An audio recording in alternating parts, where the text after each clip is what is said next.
سبيل الدموع سبيل مريح تنهد a poem that is really something that's quite topical to what we're about to talk about, inshallah.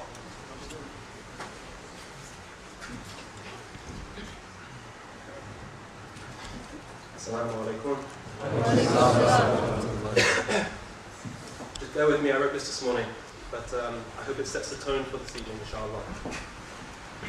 It's called Final Siege. Final Siege.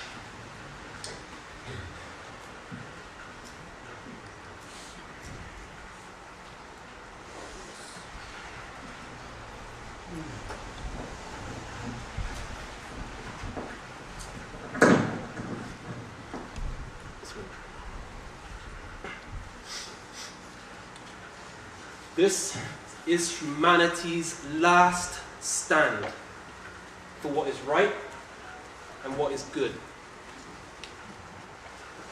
Again, this is humanity's last stand for what is right and what is good. For as the Zionists have planned, and with them the shameless have stood, a plan of 75 years. New Rafah awaits in Sinai. But as the patient withstand their fears, preferring in Gaza to die. The corridor will soon open as the basic supplies run out. But warriors put their hope in the aspiration to be devout. Ya Rabb, make them all steadfast. Ya Allah, make them all steadfast. Ya Rabb, make them all steadfast. As the world stands with that bully,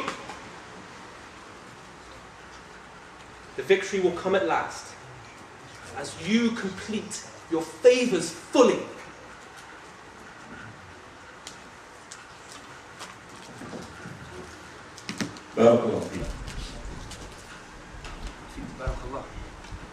On Saturday, October the 7th, 2023, we were all witness to an extraordinary moment in modern history. It was the moment in which the Palestinian resistance completely blindsided the Israelis in a military operation by land, by air, and by sea, which led them to taking back land, albeit temporarily. But they did take back that land that was seized from them all the way back in 1948. And the world looked on in shock. Netanyahu humiliated. And before we go on to discuss this in detail, Frantz Fanon, who's a political philosopher, and he was also part of the Algerian Liberation Front, he said something that's worth noting today. He said, "We revolt because we can't breathe." Well, the Palestinians have been suffocating, not for a year, not for 5 years or 10 years or even 50 years. They've been suffocating for 100 years. Whether it's the British Mandate Palestine and the beginning of the colonial project, whether it be the ethnic cleansing of Palestine in 1948, wherein which 750,000 Palestinians were forced off their lands, some of them forced into what is now the Gaza Strip, whether it be the 1967 war leading to the Israeli military occupation of the Gaza Strip as well as the West Bank, or whether it be the 2007 siege on the Gaza Strip by the Israeli government, which is still in place to this very day. The Palestinians have been suffocating. And that makes resistance inevitable. You see, the Gaza Strip itself is 25 miles long and 5 miles wide. It contains 2.2 million people, half of them children, in the most densely populated place on earth, which, as you may know, has been described as the biggest open-air prison in the world. And since Israel laid siege to Gaza in 2007, they have assaulted this defenseless population on 5 separate occasions. Firstly in 2008 with Operation Cast Lead, then 2012 and 2014 and 2021, and now in 2023. Pulverizing this land, butchering the people, the men, the women, and the children. And it's been a very, I think you can agree with me, a very intense week this week. A very emotional week for us all. I myself am a very stoic individual. I don't really show emotion that much, but today and this week, as I've been reporting on the incidents, I've been breaking down with the things that I've been seeing, which we've all been seeing, with the children being dragged out of the rubble, with families destroyed, with the lands obliterated. It's heartbreaking for all of us to watch. And the pain that we feel when we see these scenes, I guess you could say, is matched by the anger when we see the inevitable, it has to be said, but when we see the Western governments that are uncritically supporting the Israeli government as they commit their crimes, as well as the mainstream media who aid and abet them as they commit their crimes. But in this situation, the situation that I described, it's ongoing. And the worry for us all is there's much worse to come. So to make sense of it all, we are very much honored to have with us today Sami Hamdi. And Sami is the managing director of International Interest, which is a political risk firm focusing on the Middle East.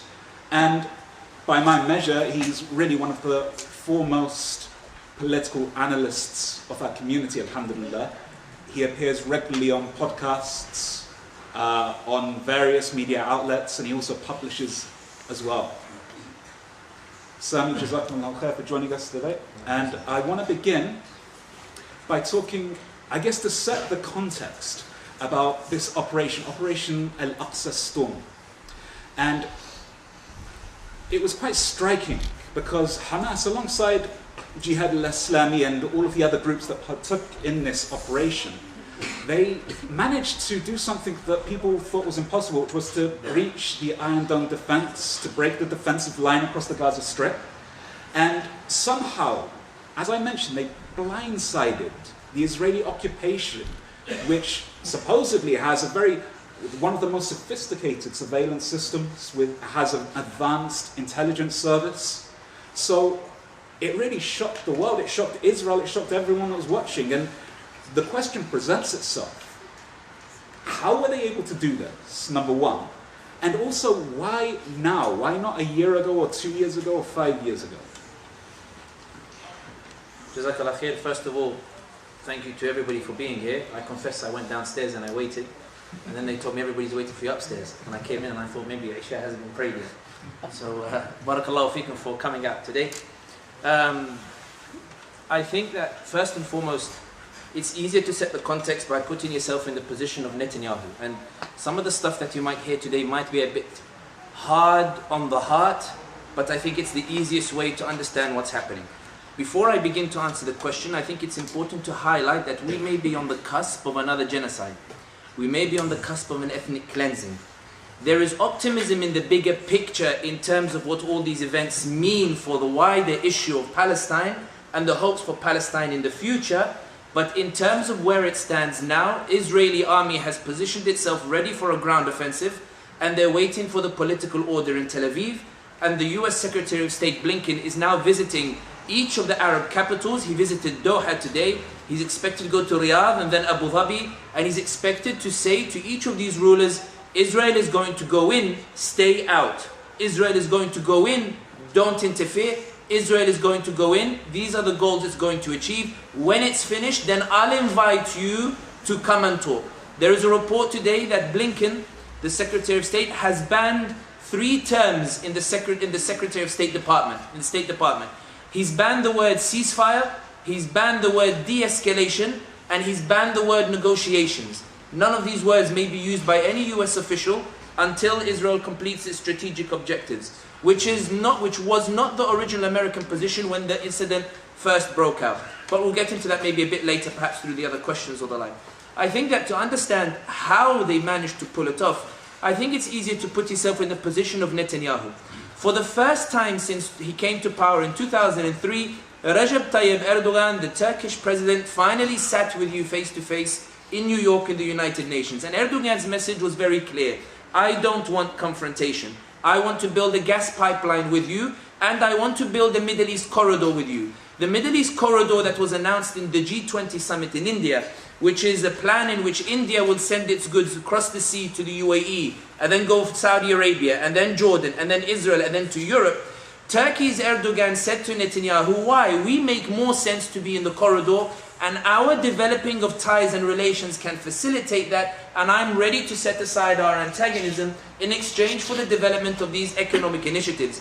Netanyahu was so happy that the so-called style, or the self-styled Sultan of the Muslim world, was sitting down with him openly in New York, calling for a truce and calling for this new economic development between Turkey and Israel.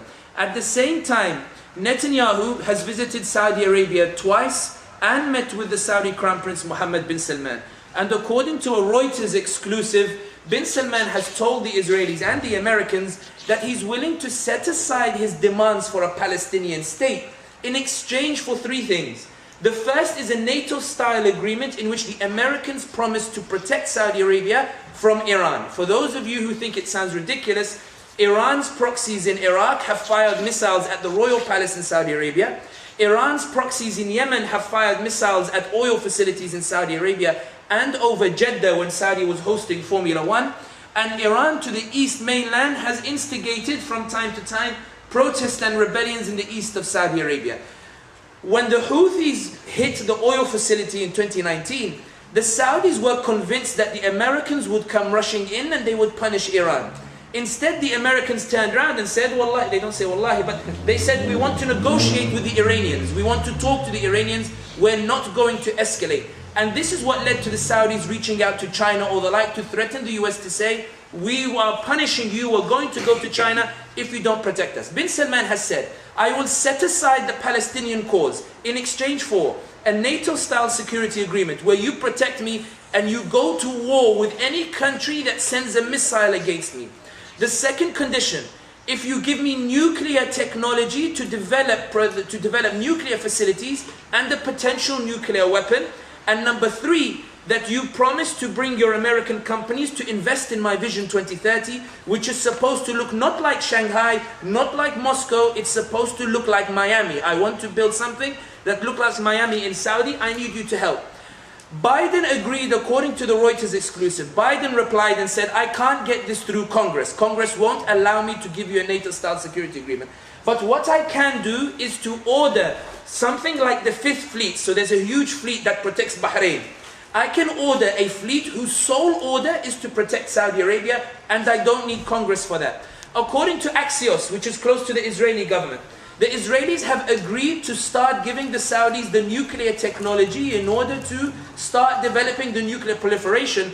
And that's why the Saudi Crown Prince Mohammed bin Salman, the custodian of the 2 holy mosques, told Fox News, we're getting closer and closer every day to normalization of ties. And it's also the reason why when the Saudi ambassador went to Palestine and he wanted to pray in Al-Aqsa as a gift to the Israelis to say, I can talk to Israelis and still pray in Al-Aqsa, the Palestinians stood in front of Al-Aqsa and refused to allow the Saudi ambassador to pray. And the Saudi, fearing being publicly humiliated in the way that the Bahraini and the UAE ambassadors were when they normalized ties and tried to go to Al-Aqsa, the Saudi ambassador said, I'm a bit pressed for time, I'll pray next time I come inshallah in Al-Aqsa. Netanyahu has received all these indications from the Saudi Crown Prince Mohammed bin Salman. Then there is the UAE's Mohammed bin Zayed, the UAE president, who no matter how much Netanyahu raids the Jenin refugee camp in a bid to push the refugees out so that he can get the settlers in Hawara, where they're trying to push the Palestinians out to get the settlers in. No matter how much of the flare-up, the UAE always produces a statement in favor of the Israelis. And 2 months ago, the UAE ambassador to the US told the think tank conference, he said that normalization of ties has failed to produce gains for the Palestinians. But isn't it amazing how many flights we have today between Abu Dhabi and Tel Aviv? Normalization is no longer going to bring benefits for the Palestinians as in our normalization, and it's up to future countries now that normalize to get the gains for the Palestinians. But can I tell you how much trade has boomed between us and the Israelis? So Netanyahu now has Erdogan, Mohammed bin Salman, Mohammed bin Zayed, who are no longer reacting to anything that you're doing to the Palestinians. Which is why when Netanyahu went to the United Nations, and I know it sounds like a long-winded response, but the context will make you appreciate why this is so unprecedented and why Netanyahu is desperate to smash the Palestinians, not because he wants to eradicate the Palestinians themselves, but eradicate the hope and spirit that is roaring today that everybody last week thought was dying. Netanyahu went to the UN on this basis, and he waved a map in front of the UN. On that map, when you see it, there is no mention of Palestine. There's only Israel, and it covers all of the territory of Palestine. In the same breath that he showed this map and celebrated it, he said normalization of ties with Saudi Arabia will be the greatest deal since the end of the Cold War. And the Israeli ambassador to the UN with Cannes Television, the Israeli channel, was asked by Cannes Television, Netanyahu has given a bombastic speech, but will his right-wing government agree to normalization of ties with Saudi Arabia? And the Israeli ambassador replied, normalization of ties means the Arab abandonment of Palestinians. And when the government understand this, they will know exactly what decision to make.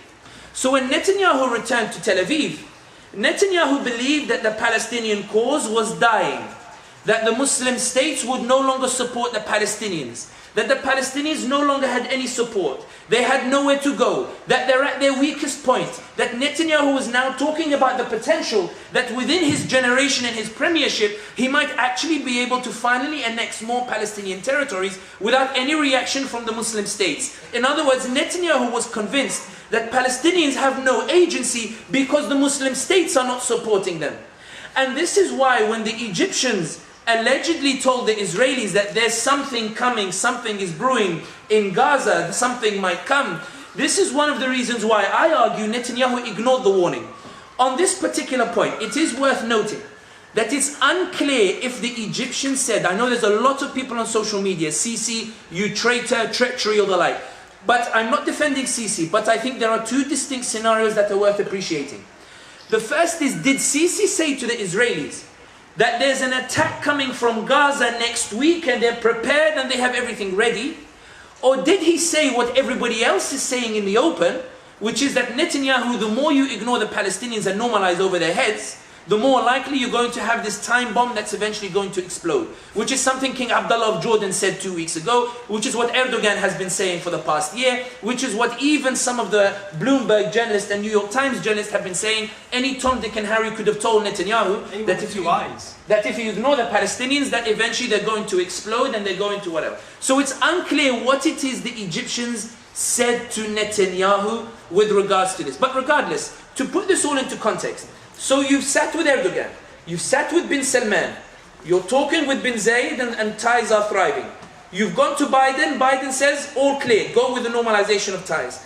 The Palestinians are divided between themselves and they can't even come to an agreement between themselves. If you're Netanyahu, do you honestly believe that the Palestinians are about to mount the most potent attack since 1948? No. Of course you would never believe it. And that's why it took the Israelis by shock. It took the Israelis by shock, not necessarily that the Palestinians were attacking.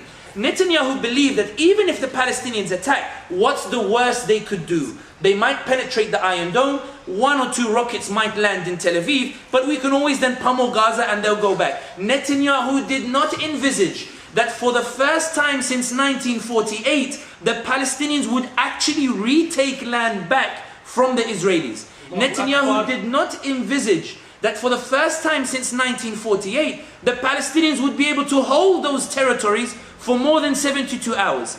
Netanyahu did not anticipate that even if he retaliated and bombarded Gaza, the rockets that were fired from Palestine into Israel, 72 hours passed since the attack and Ben Gurion airport was still shut down. They could not reopen the airport. There was even a picture of a former president trying to run away. He was in Ben Gurion airport trying to flee. Planes couldn't land in Ben Gurion airport, which was such a humiliation for Netanyahu that 86% of Israelis in today's poll are demanding his resignation and blaming him for bringing the greatest calamity to Israel, not since 1973, since 1948. So the point here being, and to answer the question before I hand over back, if you're Netanyahu, is there any way you could have seen this coming? If you are Palestinian, is there any way you could have seen this coming? Last week, the Muslim world had turned its back on you. Today, suddenly, the Muslim world is roaring in its support for you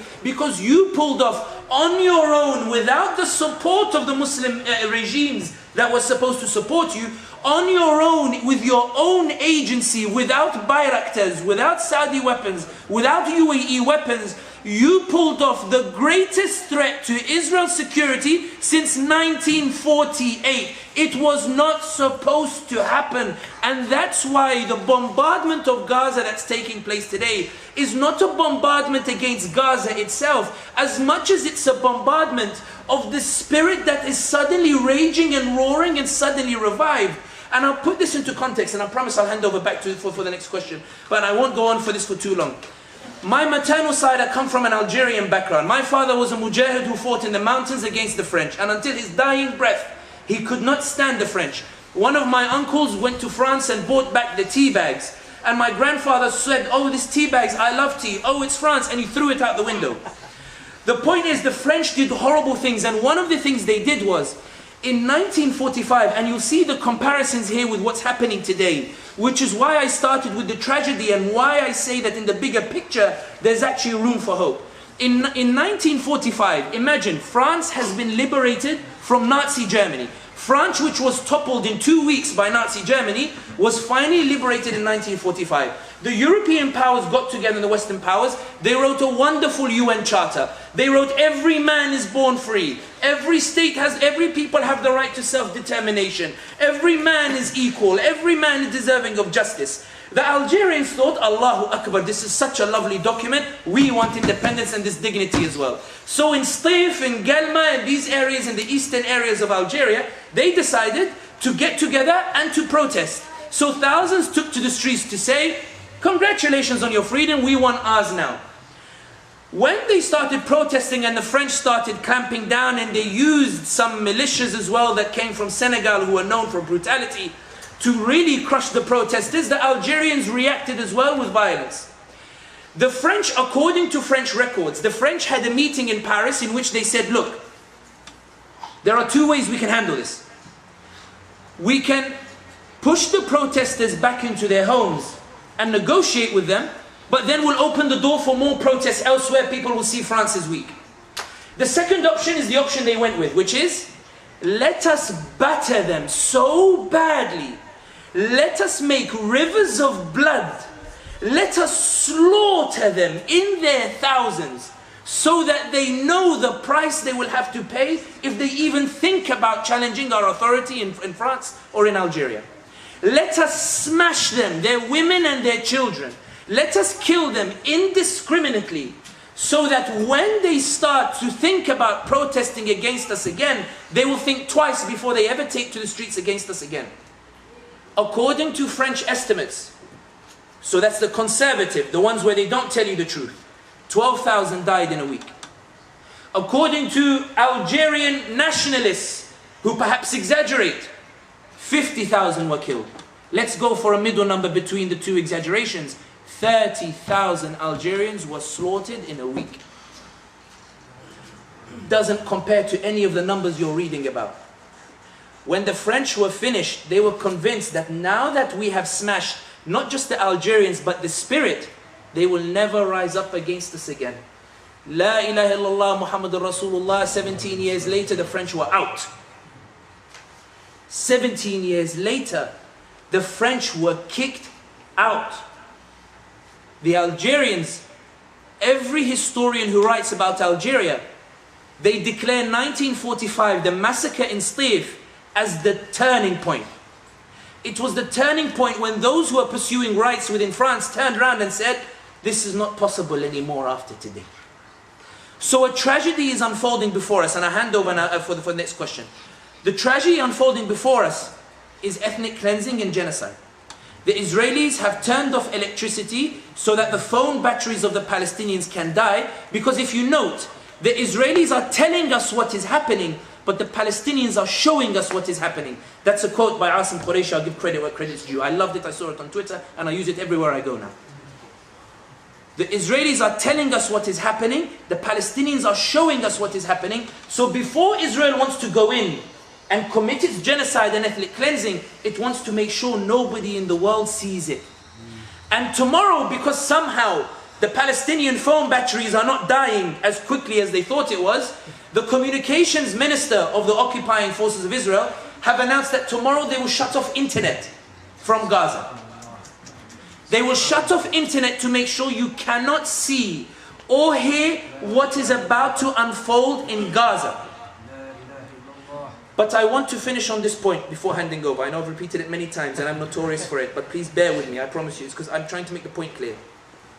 The reason that the Israelis are doing it, what hurts Netanyahu more than anything else, the reason the Israelis are doing it is because they are so horrified and stunned that the world is saying that a ragtag, they're not ragtag, but the world is saying that a ragtag group of Palestinians inflicted the greatest defeat since 1948.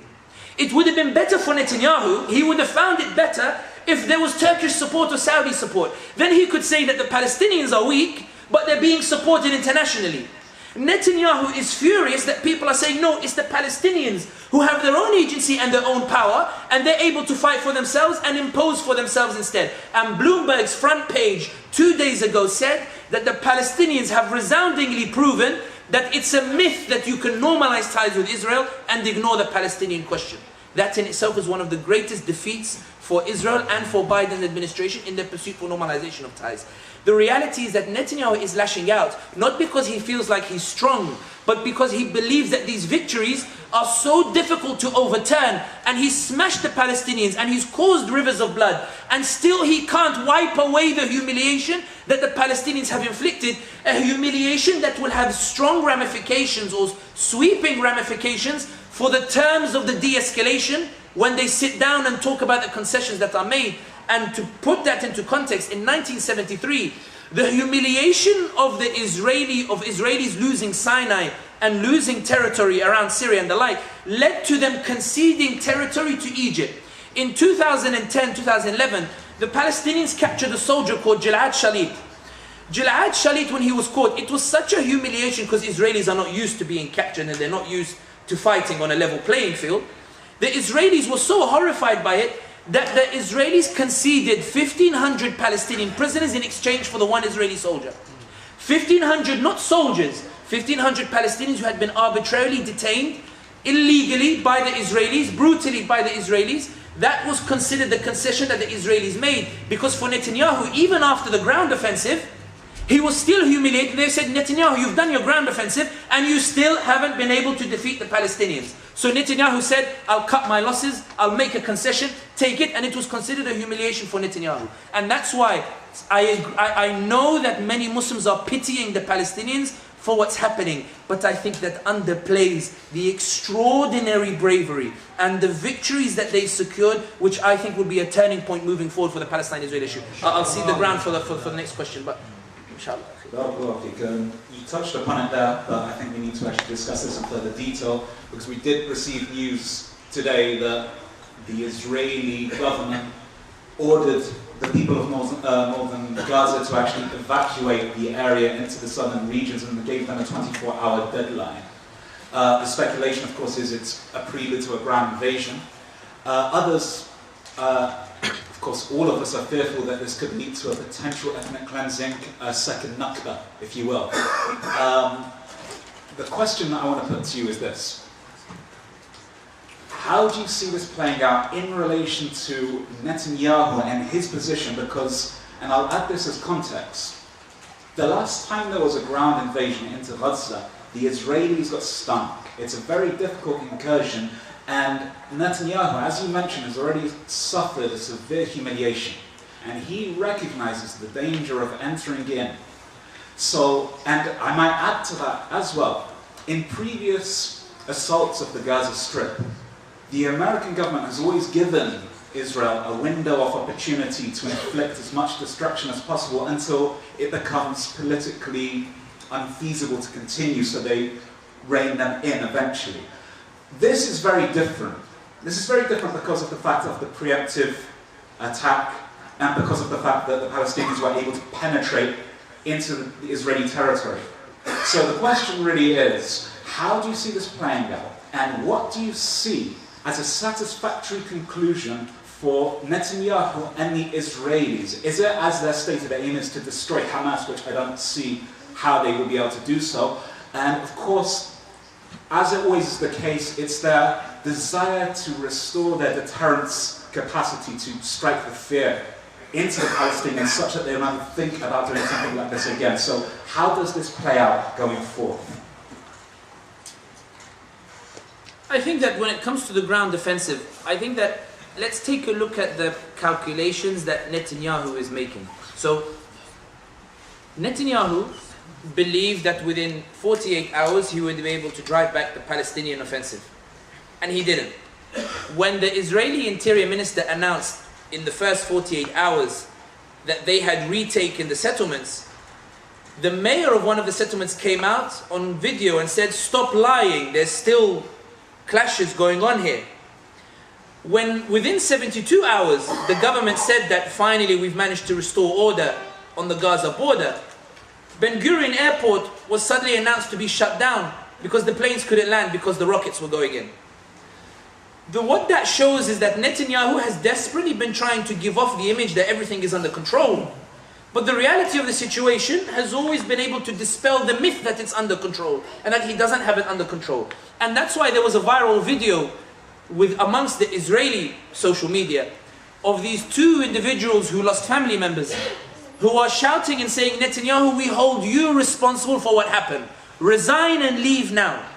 Netanyahu had hoped that one of the avenues that he could escape from it is by forming a coalition government, a war government. What the war government would allow him to do was to present himself as a war hero, and it would also end the calls for his resignation. The problem for Netanyahu was Yair Lapid and Naftali Bennett and these other officials, they smelt that Netanyahu's political position was weakening. So instead of joining his government, they called for his resignation as well. And then when that didn't gain traction, they decided to call for terms and concessions from Netanyahu that Netanyahu wasn't willing to give. Even Benny Gantz, the right wing, who is supposed to be aligned with Netanyahu, didn't enter Netanyahu's government until more than 72 hours into what was happening, suggesting that Netanyahu crumbled and gave concessions to try to form a government, and even with those concessions, he couldn't form a war government. The reason why I mention it is because it shows that the Israelis between themselves are not agreed as to what is the best way to handle this unprecedented Palestinian offensive. The other reason that there has been a delay in the ground offensive is not because the Israelis are building up and getting ready for it, but because the Israelis are concerned about a number of factors that they're unsure will come into play or not. Will Hezbollah cross the border in Lebanon? Will they start firing rockets? Hezbollah, for example, for the record, the reason, and I've seen it a lot in the comments of all interviews that I seem to do, Sami, you tend to be cold when you talk about the Iranians. That's because Iran's support for Palestine does not negate the demographic changes it did in Syria, where it would put Sunnis on buses and kick them out of their land and replace them with Shia populations in order to drive this change in the demographic and the sectarian changes in these countries. Iran's support for Palestine does not change the fact that the Houthis, who believe that only somebody who is descended from the Prophet Muhammad ﷺ is allowed to rule, and that it is a wajib to fight war after war after war in Yemen, because only somebody from the Hashemiyin is allowed to rule, and the Houthis are in their 7th war in Yemen to try to re-establish this system in Yemen. The point here being is that all this does not negate the Iranians, which is why I hesitate to overplay the Iranian role in terms of their support for Palestine. I would much prefer that the Iranians ease up on what they're doing in the other countries than they go headlong in hoping to gain credit from the Palestinian cause. But regardless, going back to the politics, the Israelis are not sure if Hezbollah will cross the border. Hezbollah in the first few days, those of you on social media kept seeing rockets fired from Lebanon, rockets fired from, and then the news would come out, oh, it was only in a couple of areas. Hezbollah's message to Israel is clear. I don't want to enter into an all-out war with you. I don't want to fight you. I'm not ready to fight you either. But if you go too far with Hamas, I will have no choice but to enter. Otherwise, my reputation will be blown to pieces. So the Israelis responded, and the Israelis are trying to discuss where is the line in which we should not cross. If you notice in the American statements, their emphasis is always on, we don't want this conflict to expand into other areas. We don't want it to go to Lebanon. We don't want to go to Syria. We don't want Iranians getting involved. We don't want to provoke the Muslim nations in getting involved. Although I do think the Americans are really relaxed about the stances of the Muslim nations and the like. But the point here being is, the Israelis in this fog of war are not sure, and that's why there's been a delay in the ground invasion. The second reason there's been a delay in the ground invasion is the issue of the narrative. And this is where every single one of you should celebrate the role you played in breaking Israel's monopoly in the narrative. When Israel, for the past 70 years, has told the world that Palestinians are barbaric animals, they are barbarians, they are not educated, and that they are a violent terrorist group who don't deserve, and they keep killing us because we are Jewish and the like. They kept feeding a lot of these false fallacies to the world. In 2021, Israel, for the first time, lost its monopoly on the narrative. A new Palestinian generation emerged, and this is not to discredit the previous generation. A new Palestinian generation emerged, which is eloquent in English, which is tech savvy, and emerged at a time in which we have social media, which is the primary source of information for everyone. The decentralization of information. Which meant that when the Israelis were saying that the Palestinians are coming after us, the Palestinian videos of what the Israelis were doing in Palestine were going viral. There were people who sympathized with Israel who saw those videos and said, I never knew this is what Israelis do to Palestinians.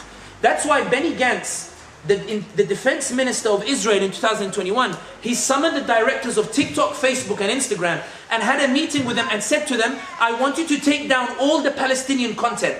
The reason he won't take down all the Palestinian content, the reason the interior minister takes time out in an emergency situation to sit with these social media directors and tell them to take down Palestinian content is because all of your shares, retweets, comments, and promotion of the content meant the algorithm kept feeding it on the social media feeds, which means that those who were never used to the issue before, didn't know about it, was suddenly being exposed to the other side of the story, and la ilaha illallah, they found the other side of the story very convincing. The reason why I mention this in the context of this ground invasion, we talk about the media and you mentioned the media being biased, but I think it's a bit more grey and more complex than that. When the media invited Hussam Zumlot or Mustafa Barghouthi or Muhammad al-Kurd, and I assume everybody has seen how the Palestinian ambassador shut down the media presenter when she was like, do you condemn yourself? That video didn't go viral just among Muslim communities, it went viral globally. The Israelis were used to seeing Palestinians smashed on the media by virtue of their inability to convey in English, or by virtue of their reliance on a translator to convey what they had to say. But if I ask you, was Hussam Zumlot not eloquent, mashaAllah? Was Mustafa Barghouthi with Farid Zakaria not eloquent, mashaAllah? Was Muhammad al-Kurd on LBC not eloquent, mashaAllah? So what ended up happening was the Israelis were convinced that the media would be able to promote a pro-Israel narrative, and suddenly they found that more and more people were sympathizing with the Palestinians. Not only that, Elon Musk has changed the algorithm on Twitter, which means that the more likes and retweets a tweet gets, the more it gets shown, and now you no longer only see the people you follow, you see tweets that are popular as well on your feed as well. So suddenly all of you Muslims who are liking and sharing and retweeting, random individuals on the other side of the world were for the first time seeing tweets they would never have seen before. That's why the European Union has issued a warning to Elon Musk, telling him to reimpose restrictions, and he replied with that Jon Stewart video, where Jon Stewart says, and Israel today, and everybody says, Israel is an anti-Semite, and he goes, Ya Ilahi, what happened? He doesn't say Ya Ilahi, but he says, oh my God, what happened? And then he tries to say Israel again, and they shout at him. Elon Musk replied to say, I'm not putting these restrictions back.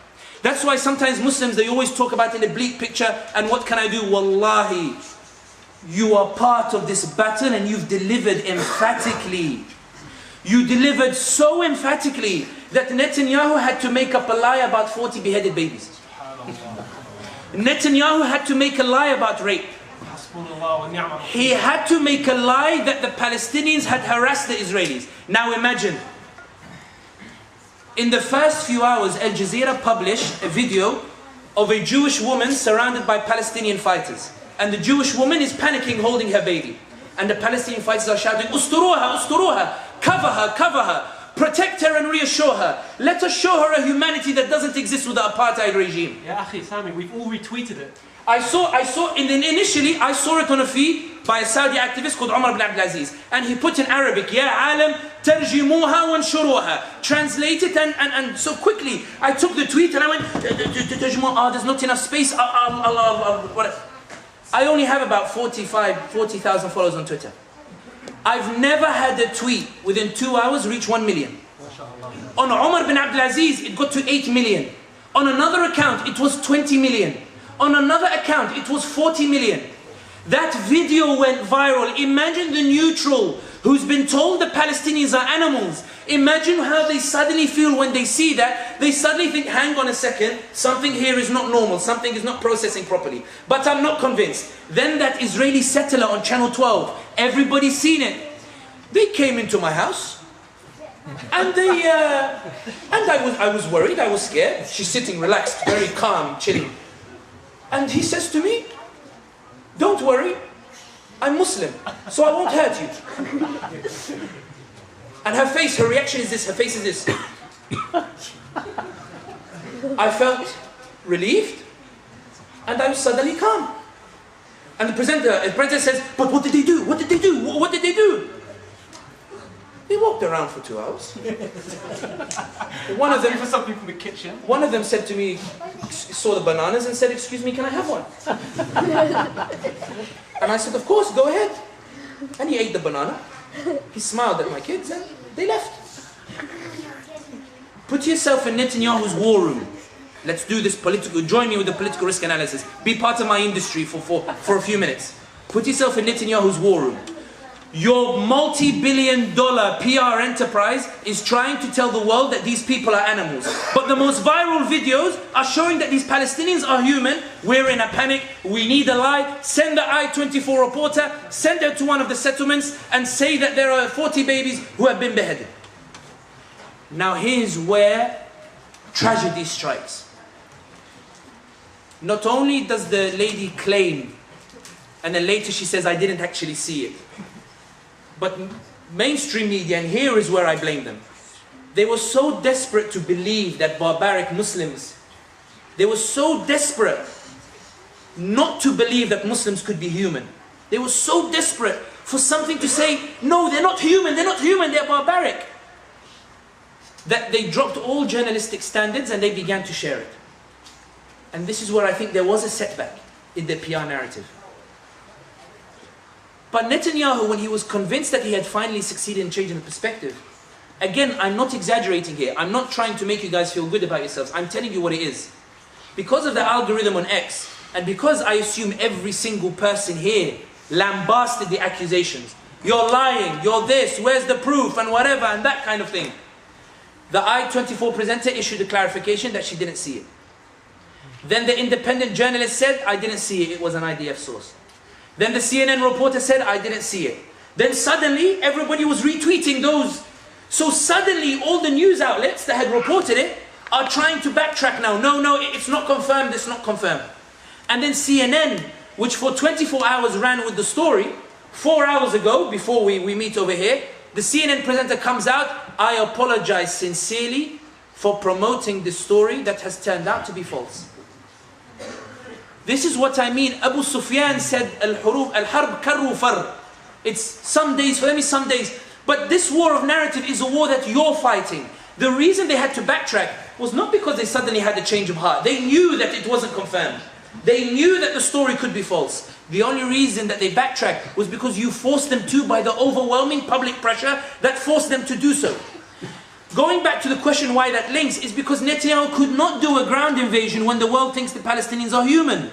He has to do a ground invasion when the world thinks the Palestinians are barbarians.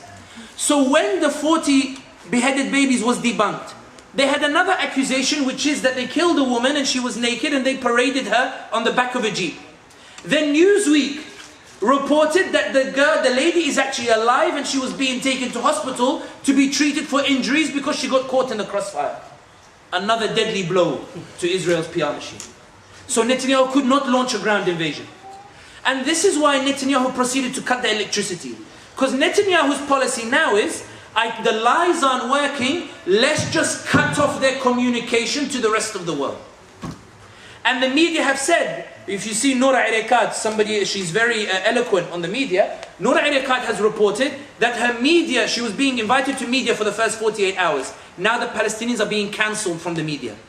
They're being cancelled because they were too effective, too eloquent. They were changing the narrative too much. It doesn't mean the media was with the Israelis. It means the media are concerned that, hang on, we've always been convinced the Israelis are in the right, but these guys might actually have a point. And until I'm comfortable whether I want to promote that point, let's cancel their participation in the media. So the tactic now, because they couldn't dehumanize the Palestinians, it's let's cut off the communication altogether. Let's get the EU to impose limits on social media. Let's cut off the electricity so their phone batteries die. Let's tomorrow cut off their internet so they can't show the world the barbarity of what we're doing to the Palestinians. Let's cut off the internet so that when we say that they killed babies and we can't prove it, at least the Palestinians can't show the real images of the babies that have actually been killed by the Israelis. Let's prevent that from happening. What's happening now is a suffocation. And this is why I go to the point, and I finish on this point. This is why I go to the point about the victory over the narrative. If it didn't matter, Netanyahu wouldn't go to this length in order to push this story. If it didn't matter, if your opinion didn't matter, bin Salman would not have gone back to calling Israel a quwat al-ihtilal. He would not have gone back to calling it an occupation. You'll remember bin Salman in a previous statement dropped the word colonization and referred to them as quwat Israeliyah. He referred them by their name, but put between quotation marks so that some of the brothers who don't want to see any bad in Saudi Arabia could say, no, he didn't call them Israel, he put it between quotation marks. All of that matters, and that's why I think the ground invasion has been delayed. It wasn't delayed because there's a master strategy. It's been delayed because Netanyahu and the Israelis are not sure how to proceed. They're uncomfortable about proceeding because they're in an unprecedented situation where they don't control the narrative, where the world is starting to sympathize with the Palestinians, and that's why the Americans, especially Blinken, are hardcore pulling out all the stops in order to try to prevent the world from sympathizing with the Palestinians, because they're desperate to show this as a self-defense as opposed to what it is, which is ethnic cleansing and a genocide. I hope some of that was clear.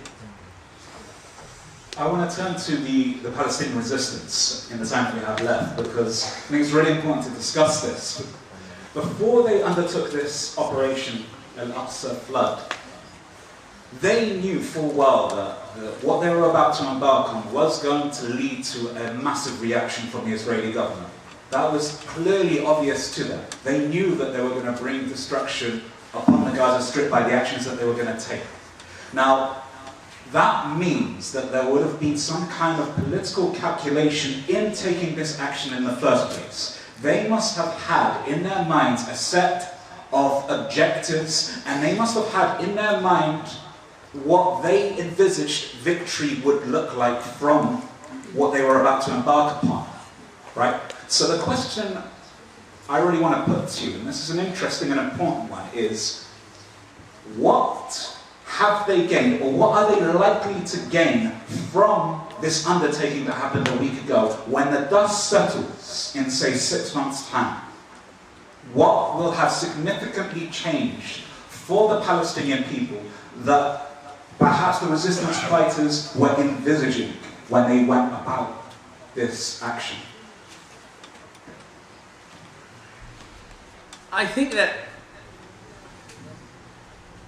when the Algerians decided to launch their liberation of Algeria, they were hoping that Jamal Abdel Nasser in Egypt, who was president at the time and the leader of this Arab ideology, Arab revolution, he'd taken the Suez Canal, he'd liberated it from the British. They hoped that the Egyptians would come rushing in to help them and support them. And they were bitterly disappointed by two things. The first is Abdel Nasser said to them, start first, and if you make enough of an impact, I'll help you. And even when they made an impact, Abdel Nasser was concerned because he had other fronts to focus on as well. So it took a long time to start even providing the weapons with like. And actually one of the biggest shipments, the first shipments, was caught by the French before it arrived. And the Algerians described themselves as bitterly disappointed at the lack of real support from the Muslim nations that had been liberated. Even Tunisia, the neighboring, it's true that they hosted or they provided an escape route for a lot of the Algerians, but the Algerians had expected more from Bourguiba. But Bourguiba was worried that if he was seen to be supporting the Palestinians or the Algerians directly, the French would come in and re-invade and recolonize Tunisia. And Tunisia had just been liberated at that time before Algeria. I think Tunisia got its independence in '56. The reason why I mention that is that it's important to put the Palestinian approach into context. The Palestinians are not operating from a position of strength, even if they have demonstrated strength. The Palestinians are operating from the world's largest open-air prison. Their backs are to the wall. They are persecuted, oppressed. More land is being taken. They have no international support. And this is why I think a lot of this is lashing out by the Palestinians. The reason why I say that is because it may well be that it was more of a lashing out than a desire to achieve any political aim. I think that the Palestinians had hoped that if they managed to penetrate far enough into Israel proper, then the Muslim world would mobilize and they would say, okay, they're actually about to produce something, let's go in and help. And they've been bitterly disappointed by that. If you've seen Erdogan's initial statement, it was unprecedented. By unprecedented, what I mean is, we're used to hearing Erdogan call Israel a terrorist state and to call Netanyahu Hitler. This time he didn't even blame the Palestinians. And he just said, listen, we're ready to use Turkish diplomacy to get a de-escalation. Because I really don't want to offend Netanyahu at this time. I've got economic crisis and I'm struggling in Syria. It's not the time. Palestinians, you've done this at the wrong time. I'm not ready to support you for it. The Saudis were on the cusp of normalization of ties. The raves that I'm hosting, Iggy Azalea, the twerking in Riyadh, that's my focus. I'm organizing these parties. You've done it at the wrong time. I'm focusing on the parties and the raves. I'm about to normalize ties with Israel, and Vision 2030, I'm about to get it kicked off in the year that I've lost so much money in the treasury, and in the year where my diversification projects are still not producing fruit. I'm about to normalize ties and the Americans are about to give me money. Palestinians, this really isn't the time for you to be going back to try to take over your land. Especially when I've already sent out the invitations to the other OnlyFans superstars who are coming to Saudi Arabia. I know some of you are laughing, but he's actually sent the invitations. I'm not joking. He's actually sent the invitations out. Even after the uproar, after the first performance, the performer tweeted afterwards and said that it must have been a success because I've just received another invitation from Saudi Arabia. She put it on her own Twitter, so you can search it, it's all publicly available information. Bin Salman says, I need to focus on this, to liberate the Saudi youth from Wahhabism and from the extreme Salafist thought. I need to expose them to what the world looks like so that we can progress and become an economic power. And for the brothers who don't want to believe what's happening in Saudi, they are justifying it and saying that even though we may not like these things, he's going to make a strong Muslim power. Islam is made strong by the raves. Tabarakallah. By bowing down to a goddess. The Palestinians believed that the other Muslim nations would start to rush in, they'd pressure Israel. Morocco might reverse normalization of ties. Morocco might think, you know what, I'm going to reverse normalization. Just like Morocco reversed ties with Israel in 2000, when the second intifada took place, when Moroccans felt it was too politically contentious, the Moroccans shut down the Israeli office in Morocco because they didn't want to be seen on the wrong side. Morocco didn't normalize ties. Turkey allowed protest, and then 48 hours later, when Erdogan really felt the pressure, Erdogan came out and said, what's this barbaric behavior that you're performing? And Erdogan is giving statements now, but being very careful to leave a way back in case he needs to backtrack. Bin Salman has a three-pronged strategy. The statement calls Israel occupying power. Saudi commentators are saying this shows that there can't be normalization with that Palestinian state. And Saudi bots are attacking the Palestinians and saying this is the Palestinians' fault and they brought it on themselves. So Bin Salman can say, if the Palestinians win, I was with you and look at my statement, I call them an occupying power. If the Palestinians lose, yeah, Netanyahu, look, I mobilized my bots on the internet. Look how they lambasted all the Muslims who kept supporting the Palestinians. The UAE is struggling. The UAE initially said nothing. And then within the first 48 hours, and it's been a blur, I haven't been sleeping well in the past 7 days or since it started because of a lot of the work or the like, so my timings might be off, so don't hold me too tightly to it. But I think within the first 48 hours, Abdullah bin Zayed, the UAE foreign minister, he tweeted that he had a phone call with Blinken. 2 hours after that phone call, the UAE issued a statement condemning the Palestinians and condemning Hamas for this escalation and urging that the Palestinians stand down. There was a social media uproar against the UAE. So bin Zayed decided, I'm going to be the first one to announce $20 million in aid for the Palestinians, and I'm going to allow the UAE commentators to run wild in their support for Palestine. Anybody who's been, actually if you've been to the UAE, you've probably gone in your capacity as a tourist. Those who go to the UAE as journalists or the like are well aware that in the UAE, you don't say anything that the UAE does not allow you to say. Speech is strictly restricted in the UAE. You go there for your beaches and maybe the nice masajid, but you don't talk about politics in the UAE. But this time, there's a commentator called Abdul Khaliq Abdullah, very well worth following. Even if I disagree with a lot of what he says, I do think he is still an intellectual, mashallah. Abdul Khaliq Abdullah always tells the UAE line, he's run wild. Israel is a barbaric fascist state. Israel is... And all of us are looking and thinking, is Abdul Khaliq Abdullah going to be safe? Is he going to be safe? Yeah, Jama'ah, like, look after him. He's saying this stuff in the UAE, but the reason he's saying it in the UAE is because bin Zayed is saying, if the Palestinians win, I let the UAE run wild in their support for Palestinians. And if the Palestinians lose, I gave a statement criticizing the Palestinians. So alhamdulillah, I'm sorted. I don't know if he even says alhamdulillah. No, astaghfirullah. I take that back. I take it back. He says alhamdulillah, I've got both angles covered.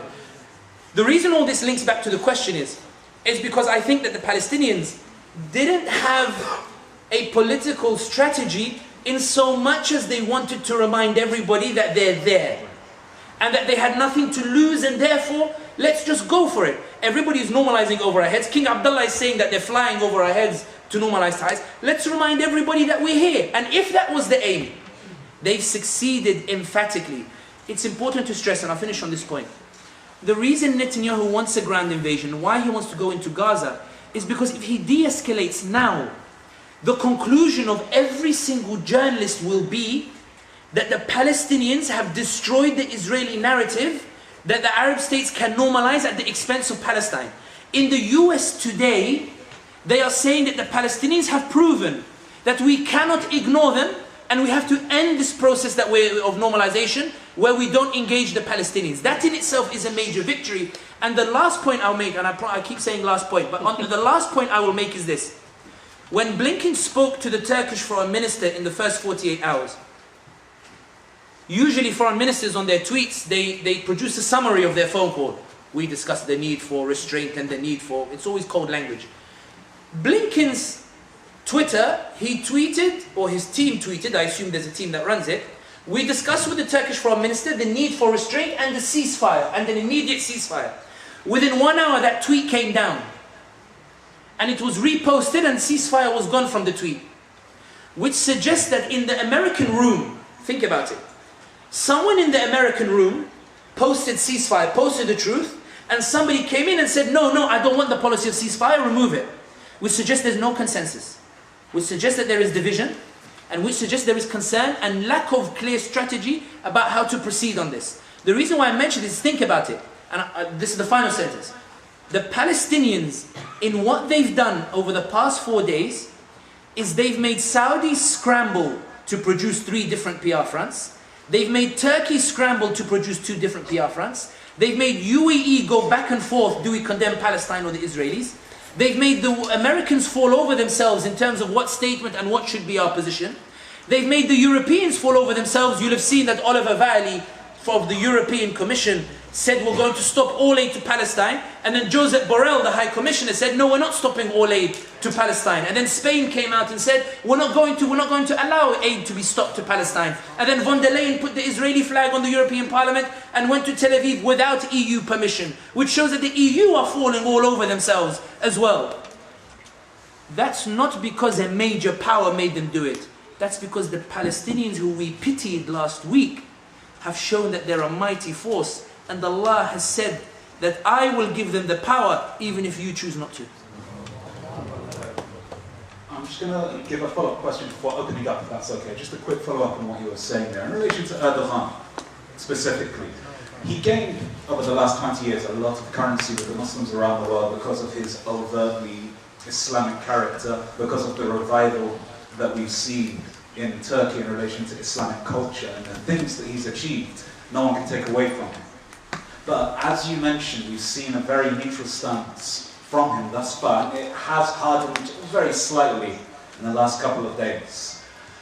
My question in relation to this, and given the gravity of the situation, given the fact, and you mentioned it yourself, that we could be on the verge of a genocide, of an ethnic cleansing, and we know that the hard days are coming forth, do you feel that now is not the time for pragmatism? I know he's considering the balancing act between his relations with America, the trade routes, the trade corridors that are developing, and this sets to destroy all of that. But, and maybe this is naive of me, but there is a time for pragmatism, and there is a time when we are literally staring at a potential genocide. And if Erdogan does not take a tougher stance, it could irrevocably destroy the reputation that he has built with Muslims around the world. So is this now the time to actually take a principled stance and do away with the pragmatism that blights international politics? I urge you all to show me some understanding in what I'm about to say. It might not be pleasing to the ear, but I hope you all understand what I say. My political education came directly from my father. I consider him one of the political geniuses of our modern ummah. My father, when I was younger, 15, 16, he told me, Sami, read the Qur'an as a political book. Try it. Go through the surahs again and read it as a political book. And I found that the Prophet Lut alayhi salam has an ayah, I can't remember the ayah, because I get it confused with another ayah, where Lut complains that he doesn't have the strength to resist the bullying of his people when they try to barge in on his guests. I see that Nuh alayhi salam for 900 years can't convince his people, and they deride him and they mock him. He doesn't have the strength to impose. He even goes to the lengths of trying to promise them benefits. وَقُلْتُ لَهُمْ اسْتَغْفِرُوا رَبَّكُمْ إِنَّهُ كَانَ غَفَّارًا يُرْسِلِ السَّمَاءَ عَلَيْكُمْ مِدْرَارًا وَيُمْدِدْكُمْ بِأَمْوَالٍ وَبَنِينَ وَيَجْعَلْ لَكُمْ جَنَّاتٍ وَيَجْعَلْ لَكُمْ أَنْهَارًا. He tried to, not bribe them is the wrong word, but tell them there are benefits to it. Yunus alayhi salam said, forget these people, there's no hope for them, and he left. And Allah punished him by making him swallowed with the whale. Hud went to his people and they oppressed him, and Allah ended up destroying his people. Salih went to his people and they oppressed him, and Allah ended up destroying his people. Salih and Hud and these prophets, Allah did not give them the strength to impose the change in the way He gave to the Prophet Muhammad sallallahu alayhi wasallam. Do we criticize then the tactics of these prophets because they didn't have the strength to do so? The reason why I say that is because there is a modern example in which, when the Ottoman Empire was on its last legs in the 1914, 1918 in the First World War, remember the Italians and the French had colonized a lot of North Africa, and in Libya the French and the Italians had colonized. There was a Mujahideen movement called the Sanusi order that was fighting the colonizers, who had an allegiance to the Khalifa, to the Sultan.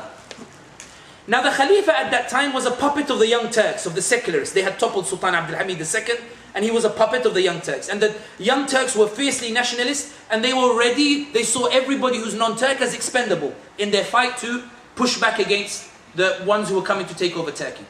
One of the things that they did was, they ordered the Sanusi order, knowing full well that they were fighting the Italians and the French at the same time with very limited capabilities.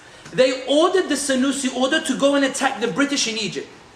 The Sanusi order got together and they all looked at each other and they said, Ya Jama'at al-Khair, let's be honest and blunt with each other. You can read the narration in Muhammad Asad's book, Road to Mecca.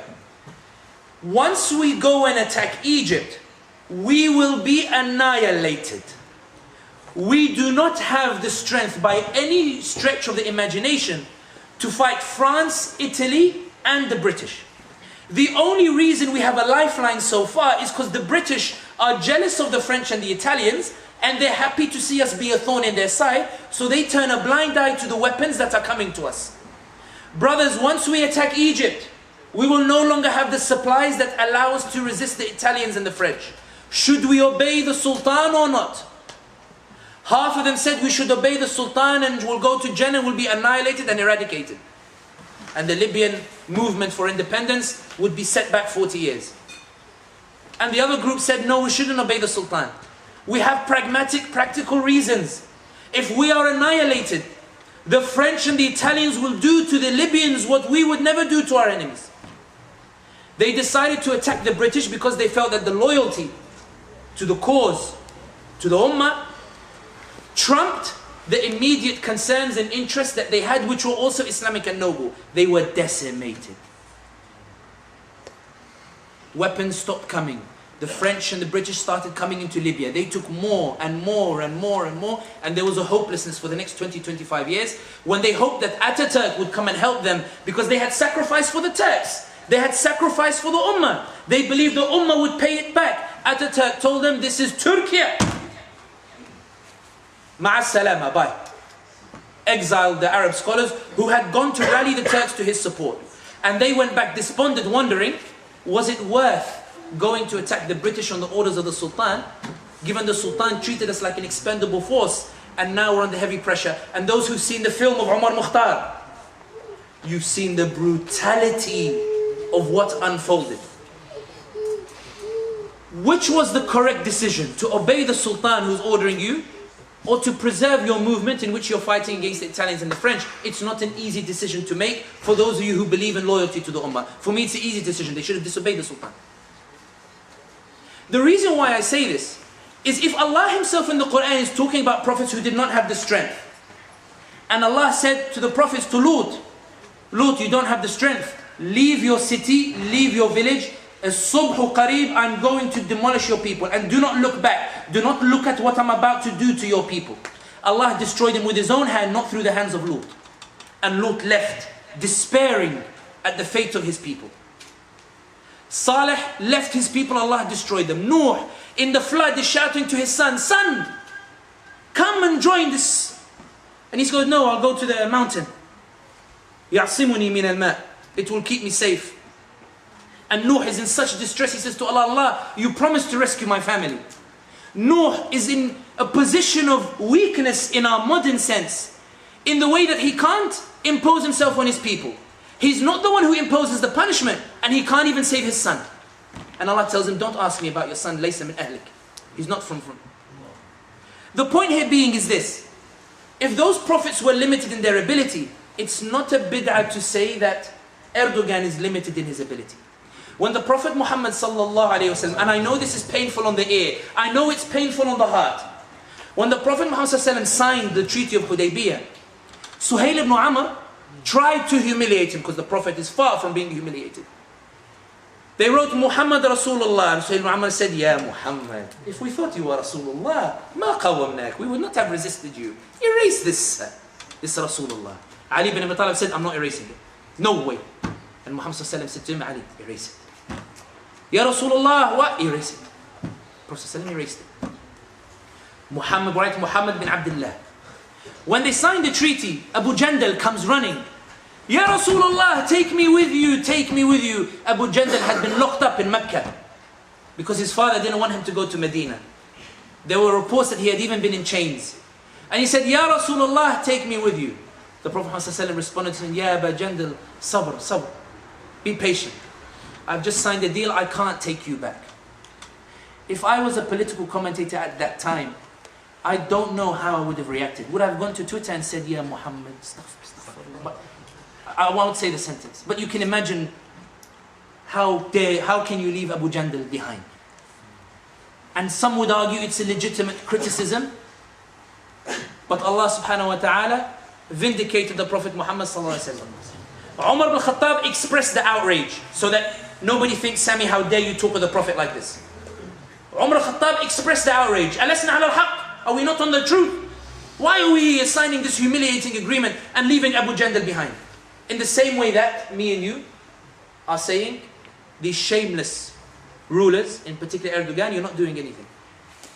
The reason why I put it from this perspective is, everyone is a genius on the bench. I played football all my life, and I played semi-professional for a short while. When you're on the bench, it's easy to say, Wallah, he should have passed here. Wallah, he's an idiot, he should have crossed it on that side. So stupid, how can you not bury that? But when you're playing, and you have the midfielders bearing down on you, it's not easy to see the pass or to see the shot. I can't give a cricket comparison because I cannot understand why cricket's called a sport. but the point here being is everyone's a genius on the bench. So when you look at Erdogan, I think, and this is where I think that Muslims sometimes we should be wary about the impact of our criticism, in that Erdogan is the product of a Turkish Muslim movement that was tortured, executed, that had to read Qur'an in secret, that had to mobilize in secret, that had to re-educate the population, that when they delivered Adnan Menderes to power and Adnan Menderes restored the adhan to Arabic, he was executed by the military. They didn't go home, these ulama and Muslims, they kept striving. When they were arrested for hijab, they kept striving, they kept pushing, and Allah gave them nasr in that. Today when you go to Istanbul, it's a haven for Muslims, is it not? The reason why I hesitate in the black and white criticism is, I can appreciate that the Prophet Muhammad ﷺ for 13 years is being blockaded, harassed, and his Sahaba are being beaten up. Allah does not give him that victory for 13 years. Even the victory the Prophet ﷺ achieves in the end, he only conquers Mecca and Medina. He only conquers Mecca and Medina, which at that point is still considered by Persia and Rome as a backwater state. But he went down in history as the greatest. Why? Because the fruits of his striving. And that's why I think that going back and bringing it back to Erdogan, many people will think you're going soft on Erdogan. It's not that I'm going soft on Erdogan.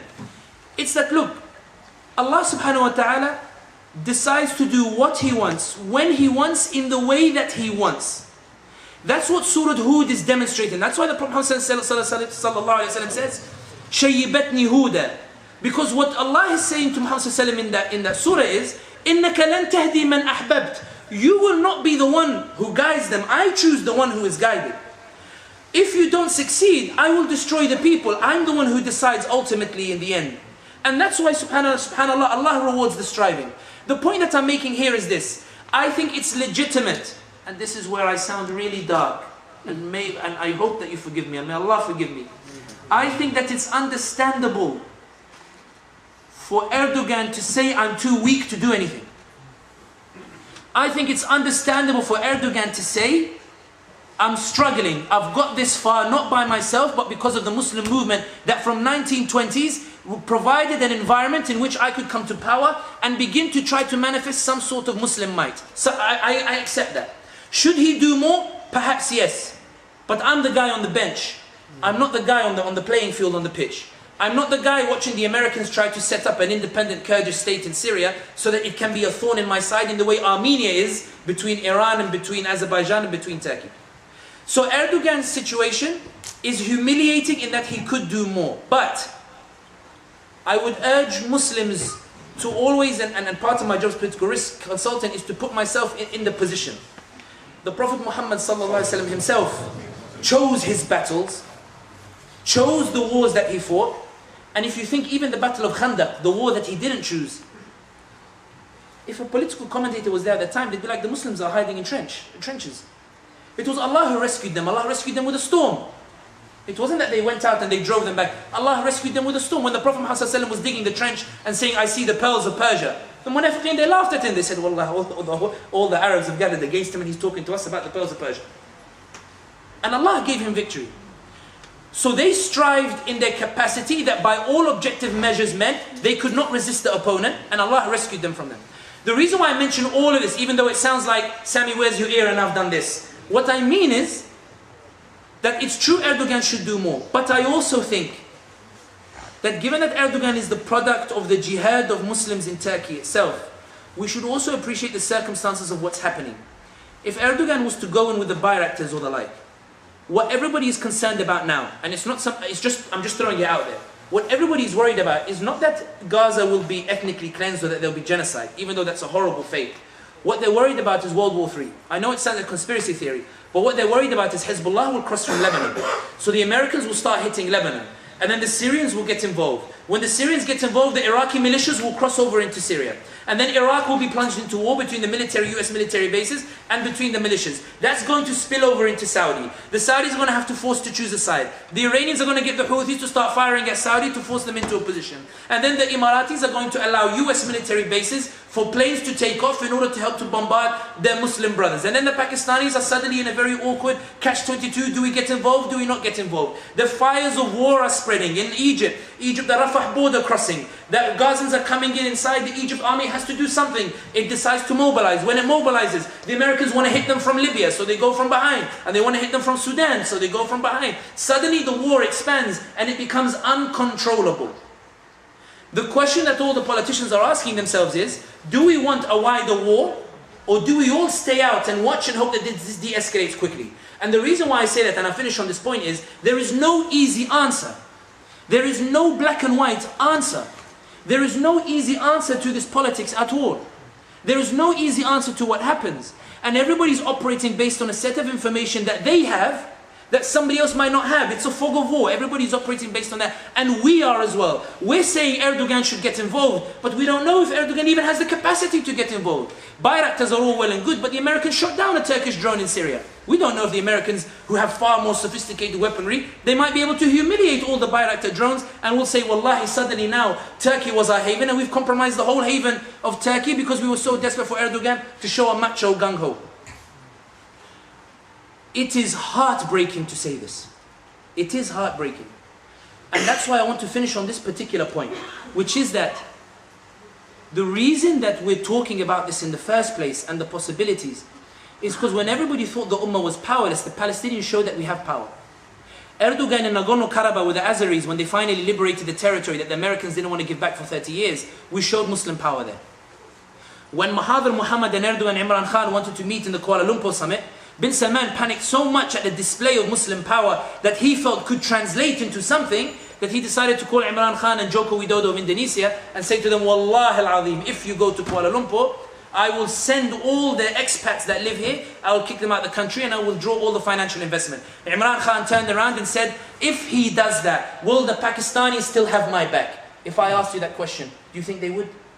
You don't know. I'm not saying that they would or not. You don't know. Will the Pakistanis have his back in the event that Imran Khan took a stance in favor of the Ummah? Would they have had his back or not? Even now they can't even get him out of prison. He's been in prison solely because the establishment believe he's most likely to win the next elections. He's been put in prison. All those thousands of Pakistanis can't get him out of prison.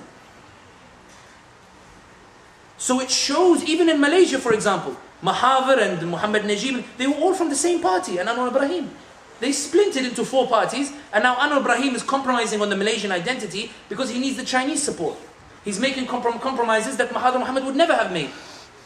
And that's why I think that the reality of politics is this. And even when you read it in the Qur'an, Allah shows you. Allah gives victory to some. And Allah decided to settle the score with others. Allah gives the victory. And that's why I think that the focus is less on what Erdogan should do. Erdogan is making his own conclusions. May Allah guide him. And may Allah guide the Muslim rulers.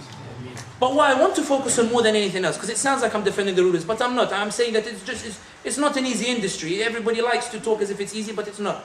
But what I want to focus on is this. Bin Salman called Israel a colonizer again, not because of the Americans and the Israelis, but because of you, the public opinion. Erdogan is now loud against Israel, not because of the Americans or the Israelis, because of you, public opinion. The reason Imran Khan hasn't been tried and hasn't been put in prison, why it took so long to arrest him, was because of public opinion, because of you. The reason why they had to make up the lie about 40 babies being beheaded is because you debunked it, not the journalists. The reason why everybody is scrambling and fighting the media or online and social media and the EU wants restrictions on X is because you're winning the narrative war. So when we talk about the bleak picture, I do honestly argue that Allah subhanahu wa ta'ala gives everybody a certain set of powers. And I honestly think that what's unprecedented about this, and I promise I'll finish on this point, what's unprecedented about what's happening in Palestine today is the manifestation of the power of public opinion is unprecedented. I've never seen the media fall over itself like this. I've never seen politicians fall over themselves like I saw Palestine. I've never seen so many Muslims be brave enough to shout about Palestine in this country before. I've never seen it before. I've never seen Muslims be so brazen in attacking the narrative as well. I've never seen that the Palestinian videos take priority in the algorithms. Some of you will be thinking, wallah, he's celebrating cheap victories. You might think it's cheap, but the billion-dollar Israeli PR industry doesn't think it's cheap. Benny Gantz met with the directors to tell them to ban the content because he doesn't think it's cheap. Blinken removed the word ceasefire and de-escalation from the State Department terminology because he doesn't think it's weak. And that's why I think, and I finish up, wallah, this is the point. And this is why I think sometimes, Allah subhanahu wa ta'ala says in the Qur'an, رَبَّنَا لَا تُزِغْ قُلُوبَنَا بَعْدَ إِذْ هَدَيْتَنَا وَهَبْ لَنَا مِن لَدُنْكَ رَحْمَةً إِنَّكَ أَنْتَ الْوَهَّابُ. Allahumma, do not take us out of this deen after you have guided us and bestow upon us your mercy. Many of us think that we are Muslims because we became Muslims. Because I have some right, some innate right to be Muslim. We forget it's a privilege. We forget that Muhammad sallallahu alayhi wa sallam himself said, Ya muqallib al-qulub thabbit qalbi ala dinik. Oh, you who flips the hearts, keep my heart firm in what, and this is the wahyun yuha, the one who went to the seven heavens, he saw the seven heavens and he made this dua. The reason why I mention that is, it changes the perspective in terms of how you appreciate what Allah has given you. Allah has given everybody a certain set of powers, and I'm not quoting the movie Taken, I'm talking seriously. Allah has given everybody a set of powers and different degrees of powers. And He judges you based on how you use those powers. No Muslim is weak. When the Prophet Muhammad ﷺ went to when Abu Sufyan went to Heraclius, and Heraclius said to him, who are the people who follow the Prophet Muhammad? Is it your nobility? He said, no, it's the weakest of society. Allah elevated Islam through Bilal ibn Rabah, who was once a slave, through Abdullah ibn Mas'ud, who was once a shepherd, through all of these various different Sahaba, who we would look at today sitting amongst us and think, Allah, what change is this brother going to bring? Wallah, miskeen, what does he have? Wallah, look how he's dressed. Allah has given you example after example after example in the Qur'an and the Sunnah that the Ummah always has power. The question is whether you have the wisdom and you know how to deploy that power. And that's why I think that really, honestly, I know that we're facing a genocide and an ethnic cleansing. But there was a message that came out of Gaza which said that when they turn off the lights on us, don't stop talking about us.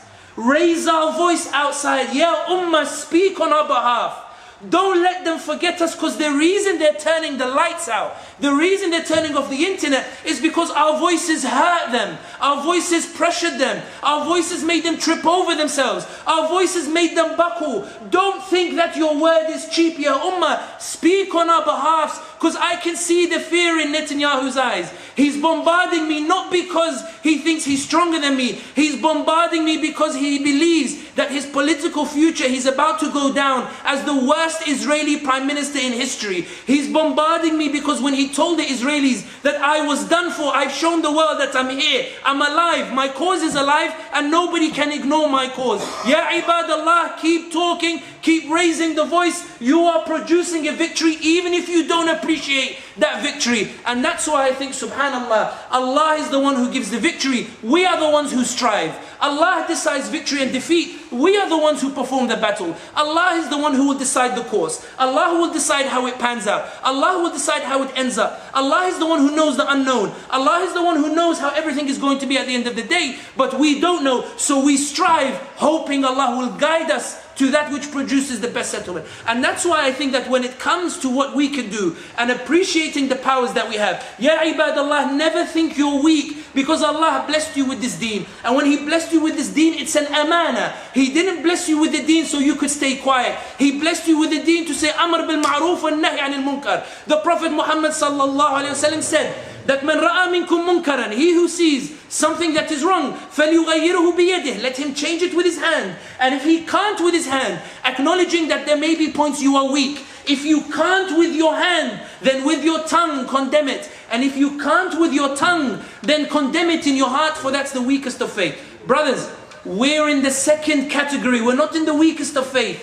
We're in the second category, which means we are elevated in strength, in our ability to talk about these issues, and spread the message and spread the word. And that's why I think that what I fear the most for this ummah is not that the Israelis or the Americans will defeat us, for they can never defeat Allah subhanahu wa ta'ala or the ummah. The Algerians, 30,000 were killed in Stiff, 17 years later the French were out. What I fear the most is you take the deen for granted. What I fear the most is you forget it's a privilege from Allah, and you forget the responsibilities that come with that privilege. And those responsibilities are that you always remember Allah is supreme. You always remember that it's always in His hands. You never despair, because Allah says no one despairs in the mercy of Allah subhanahu wa ta'ala, those who know Allah subhanahu wa ta'ala. Allah says, وَإِن تُعُدُّوا نِعْمَةَ اللَّهِ لَا تُحْصُوهَا. Count the blessings you have, and suddenly you'll see the path starts to clear in front of you. I know what I should do. I know I should open social media and share. I know I should talk about this. I know I should arrange meetings in the mosque. I know I should take a picture of this and put it online so that people know the Muslims care. I know that I should message my brothers, the Palestinian brothers,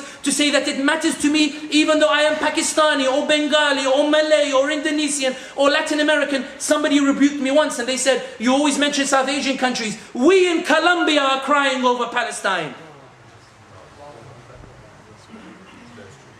Allah subhanahu wa ta'ala has bestowed so many favors on you at the wisdom. You might not appreciate what Allah gave you, and so you're not using it to the maximum, striving or the like. But brothers, we're travelers in this dunya. We're here to see, to try to adjust things to make them right and pass on to Jannah inshallah. And Allah will deal with this world.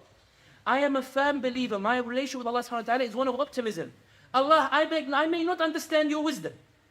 I know that those who died are in Jannah. وَلَا تَحْسَبَنَّ الَّذِينَ قُتِلُوا فِي سَبِيلِ اللَّهِ أَمْوَاتًا بَلْ أَحْيَاءٌ عِنْدَ رَبِّهِمْ يُرْزَقُونَ. There was a lovely photo I saw today on social media. It's a father sitting in Palestine, and the ghost of his daughter. She says, Father, don't be sad, I'm happy.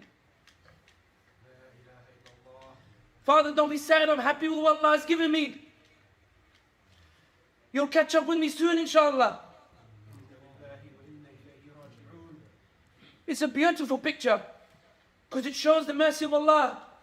We are pitying a people who brought a huge victory since 1948. Don't pity them. They don't want your pity. Celebrate the victory. Allah has shown the world that no normalization can erase the Palestinian cause. When everybody thought it was finished, it's roaring. How many of you feel it in your hearts? When you got the news that it happened, how many of you felt the euphoria? Allahu Akbar. How many of you felt it? Why did you feel it? Because the despair vanished. You said this ummah is alive. And it's alive because of you, because you care. That's why I think, brothers, in politics, the most powerful force is public opinion. Those who delivered the Prophet Muhammad sallallahu alaihi wasallam to glory were those who we look at today and think, what can he possibly do for the cause? Allah elevated them. They are mubashirin bil Jannah. They stood with him, and it's because of their efforts. People who today, astaghfirullah, they will call them uneducated. It's because of their efforts that Islam spread to the four corners of the earth. When Lindsey Graham says it's a religious war, what he means is, how is it that we colonize these people and they still believe in Allah subhanahu wa ta'ala? And that's why I think, and to finish on this point, that's why I think that may Allah forgive any brother who says, I don't have the power. May Allah forgive the brother who says that we are weak. May Allah forgive the brother who says that we have no power. And may He remind that brother that power comes from Allah subhanahu wa ta'ala. We ask Allah to give victory to the Palestinians. We ask Allah to make us vehicles to help them to deliver victory. We ask Allah to allow us to use the abilities He's given us to promote their cause and to protect their cause. Brothers, think positively of Allah subhanahu wa ta'ala. Think positively of what Allah has given you. And I promise you, today you can only retweet, tomorrow you will have an army to lead. Today you can only retweet, tomorrow you're the foreign minister negotiating the deals. Today you can only retweet, tomorrow you're the one with a massive charity organization educating people on the deen that inspires the next generation. In the Algerian War for Liberation, Abdul Hamid bin Badi set up what's called the Council for Muslim Scholars. It was ostensibly an apolitical organization. What he did was he set up a center in every single village in Algeria, teaching them about the history of Muslims and the history of Islam, because the French were driving out Arabic and Islamic studies from the schools. The French write in their history books that movement revived the revolutionary spirit that led to the liberation of Algeria. Brothers, in this ecosystem of Islam, we all have our place. Allah puts us in this place based on our talents. And the question that everyone should ask themselves here is, we made the Israelis buckle. We made Blinken buckle. We made bin Salman buckle. We made Wallah, we made Erdogan buckle. We made bin Zayed buckle. We made the Muslim rulers buckle. We made Rishi Sunak him buckle. We made the European Union buckle. We made them all buckle. Brothers, don't be in a position where the enemies think you're strong, but you have this defeatist mentality. We are doing well for Palestine so far. Within the limited capacity that we have, we are deploying it. And I promise you, Wallah, they believe that we've scored victories. And the reason they're bombarding us is because they believe they are desperately trying to erase those victories. Because even if the Palestinians are bombarded, the reality is that everybody after this conflict is going to say that Netanyahu lied, he was wrong, normalization doesn't work, we have to have a new method, and we have to talk to the Palestinians. Where the Palestinians last week, we said they were dying, today their cause is roaring, walhamdulillah, Rabbil Alamin. Allahu Akbar, Allahu Akbar. May Allah preserve you, Sami. May Allah protect you for this ummah, and may Allah increase you. And then we have still some time left. I would like to open up the floor for questions, because I'm sure there are many that would like to ask a few questions if that's okay with you. Before I do, I'm just going to mention 3 points before I open the floor. The first one is, as you've probably seen already, Human Aid are collecting for the people in Gaza.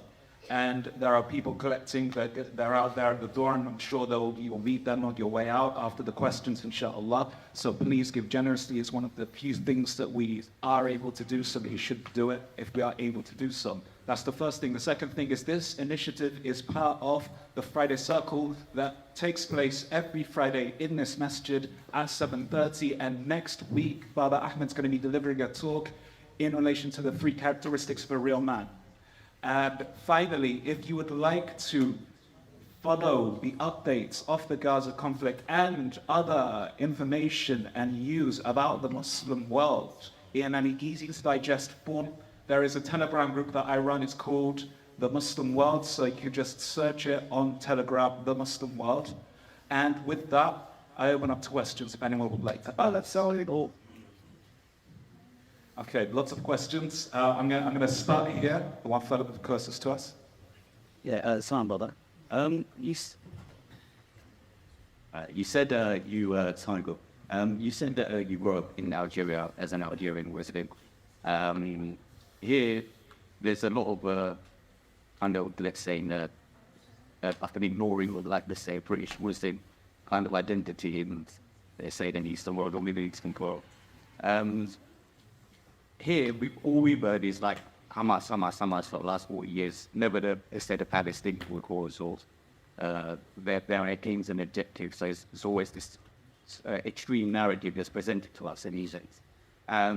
So they're always conflating the two, Palestinians and the Hamas situation to us as the state of British Muslim public. The other thing I was going to say is that here there was a lot of pro-EU kind of like a pro-EU kind of agenda up here for a long time, and a lot of Muslims were confused during that time on what to do, and like the EU was presented as a friend of the Muslims, and this kind of thing where I was kind of voicing over Brexit, seeing it as being separate from Denmark would be easier and better for us in the long run. But a lot of people didn't see it my way. Quite. So is like the EU like a friend of ours or not? First of all, my wife would have a field day. My family believe, even though I was born here, I've developed an accent when I speak. I can't hear it, but I've seen it sometimes in the YouTube comments as well. So she's going to hear your comments, she's going to say, they thought you were born abroad. But the point I will say is this: when it comes to the focus on Hamas, Israel had 2 tactics in order to try to push back against the narrative. The first was to insist this was a Hamas offensive, rather than and ignore the other 9, 10 different factions that also participated in this offensive. The reason they did so is to put every one of us here with our hands behind our back and cuffed. So that if you focus on Hamas, you guys are supporting terrorism or like. But the reality is that it's not a Hamas offensive. And I'll tell you why. When you look at Hussein Zomlot, he's not Hamas. He's the main face that is defending this Palestinian offensive. Mustafa Barghouthi is from the West Bank. He's not Hamas. Hamas have a lot of problems with him as well. He's the guy who went with Farid Zakaria. Muhammad al-Kurd is not Hamas. He's from Jerusalem. He's the guy who covers. So it shows you that it's not a Hamas thing, it's a Palestine thing. And the reason they're focusing on Hamas is to stifle the discussion about what's actually happening.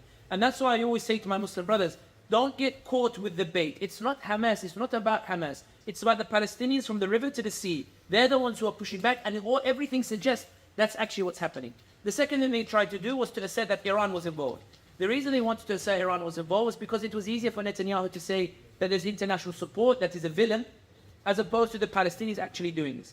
I think that when it comes to British Muslims here and the EU, I think one thing that is worth noting, Ibn Taymiyyah said that Allah will preserve an un-Islamic state that is just and destroy a Muslim state that is unjust. The reason why the EU had its perks for Muslims and still has its perk for Muslims is that there is recourse to law via the courts when there is a violation or a transgression. Suella Braverman has been trying to ship people off to Rwanda for how long?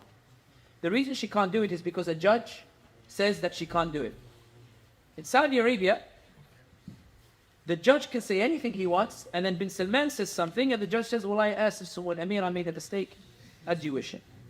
There's actually a funny story, I'll just tell it quickly. It's not a long story. The head of the PIF, the Public Investment Fund for Saudi Arabia. So when they wanted to buy Newcastle United, they had to prove that the government is not involved in it. So there was an interview that the head of the PIF did with the Arabic channel.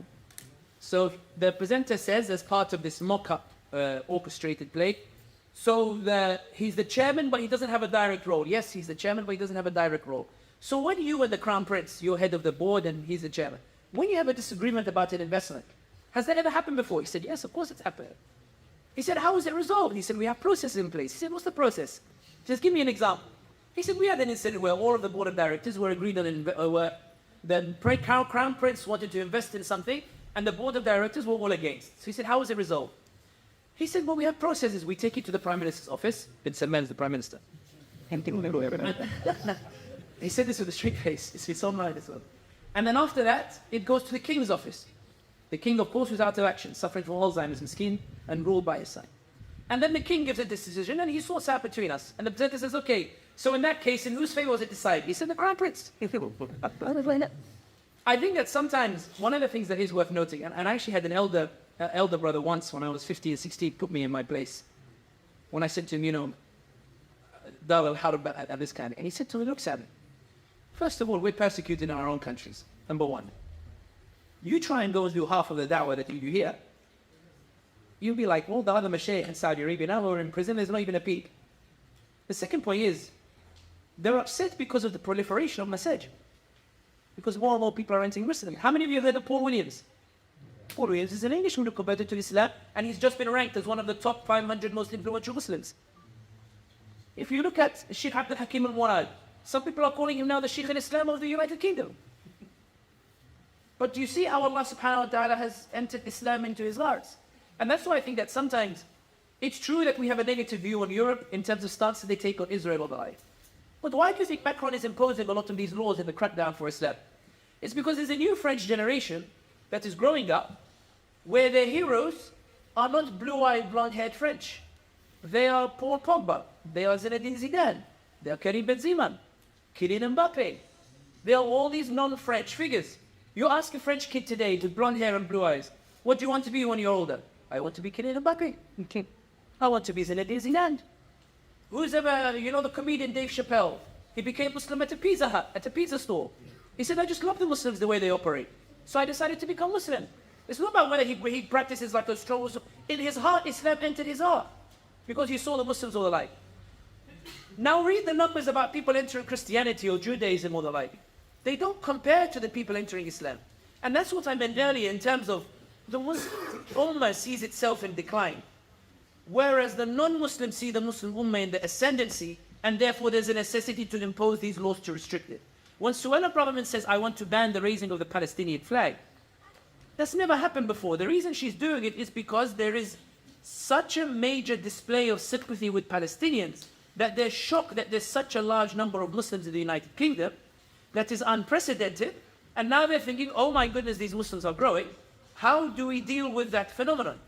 And that's why I think that sometimes we look at it with an antagonistic perspective. But I always argue sometimes, and another advice my father gave me was to read the book of Sirah as a political book. I like the exchange of Mus'ab ibn Umayr with Sa'd ibn Mu'adh radiallahu anhuma. I like that exchange where Sa'ad brings his spear, telling him, if you don't convince me, I'll kill you. And Mus'ab ibn Umayr says, Allah, I hear what I have to say. If you don't like it, just hear me out first. I like that Mus'ab ibn Umayr keeps his cool and calm and dignity and authority in the face of somebody like, I don't know, Sa'ad ibn Mu'adh, mashallah, was, but in Kufr, he might have been described as Nigel Farage or somebody. The point here being is that sometimes I think that we always see ourselves within the lens of those who oppose us, without remembering Allah has given us a unique lens through which to judge ourselves. And that's why I think that sometimes what I find quite fascinating is that when the Prophet Muhammad ﷺ entered Mecca, he didn't judge between them based on how they would have judged. He judged based on the principles of Islam. When Umar ibn Khattab entered Al-Quds radiallahu anhu, he didn't judge based on Jewish law, Christian law, how they might have treated. He judged them based on how Muslims did. And the reason why I say that is that when you change your perspective to what Islam demands from you, when you see animosity, you see the potential for a victory. When you see tension, you think, okay, Umar ibn Khattab went to beat up his sister over Qur'an. Something is clicking in the back of my head. There is a potential, there's a possibility here. Let me see what I can do. I'm not saying this in an airy-fairy way. I'm saying this that as Muslims ourselves, the reason why we get the most backlash is because we're a growing force. The reason why we get the most backlash is because we're increasing in number. The reason why we get the most backlash is not because we're weak, but because we're getting stronger. And unfortunately, I think sometimes the Ummah doesn't appreciate that strength. But I promise you, what a brother does. And the other journalists, GB News, they do. They see a strength that you don't see in yourselves. And that's what I meant by counting the blessings of Allah subhanahu wa ta'ala. Because life is well lived when you see Allah subhanahu wa ta'ala in everything that you see and everything that you read. Brother. Not sure who to take. I saw you earlier with your hand up, so I'm going to go to you in the center. Yes? Yeah, go ahead. Oh no, he's looking at his phone. Reading the question. So, how do you view Islamic movements that are attributing the current problem that the Ummah world is facing to the fact that the Muslims are divided into nation states, and the rulers of these nation states only pursue the interests of their own nations, and they don't bring in the ummatic paradigm in how to view things. And so they're saying that the ultimate solution is to dismantle the nation-state model in the Muslim world and have a united polity. Where is this on that? So just to summarize the question for those that could not hear, the brother was asking about the problematic system of nation states and the fact that each nation only looks out for themselves because that's the nature of what a nation state is as opposed to a more ummatic model.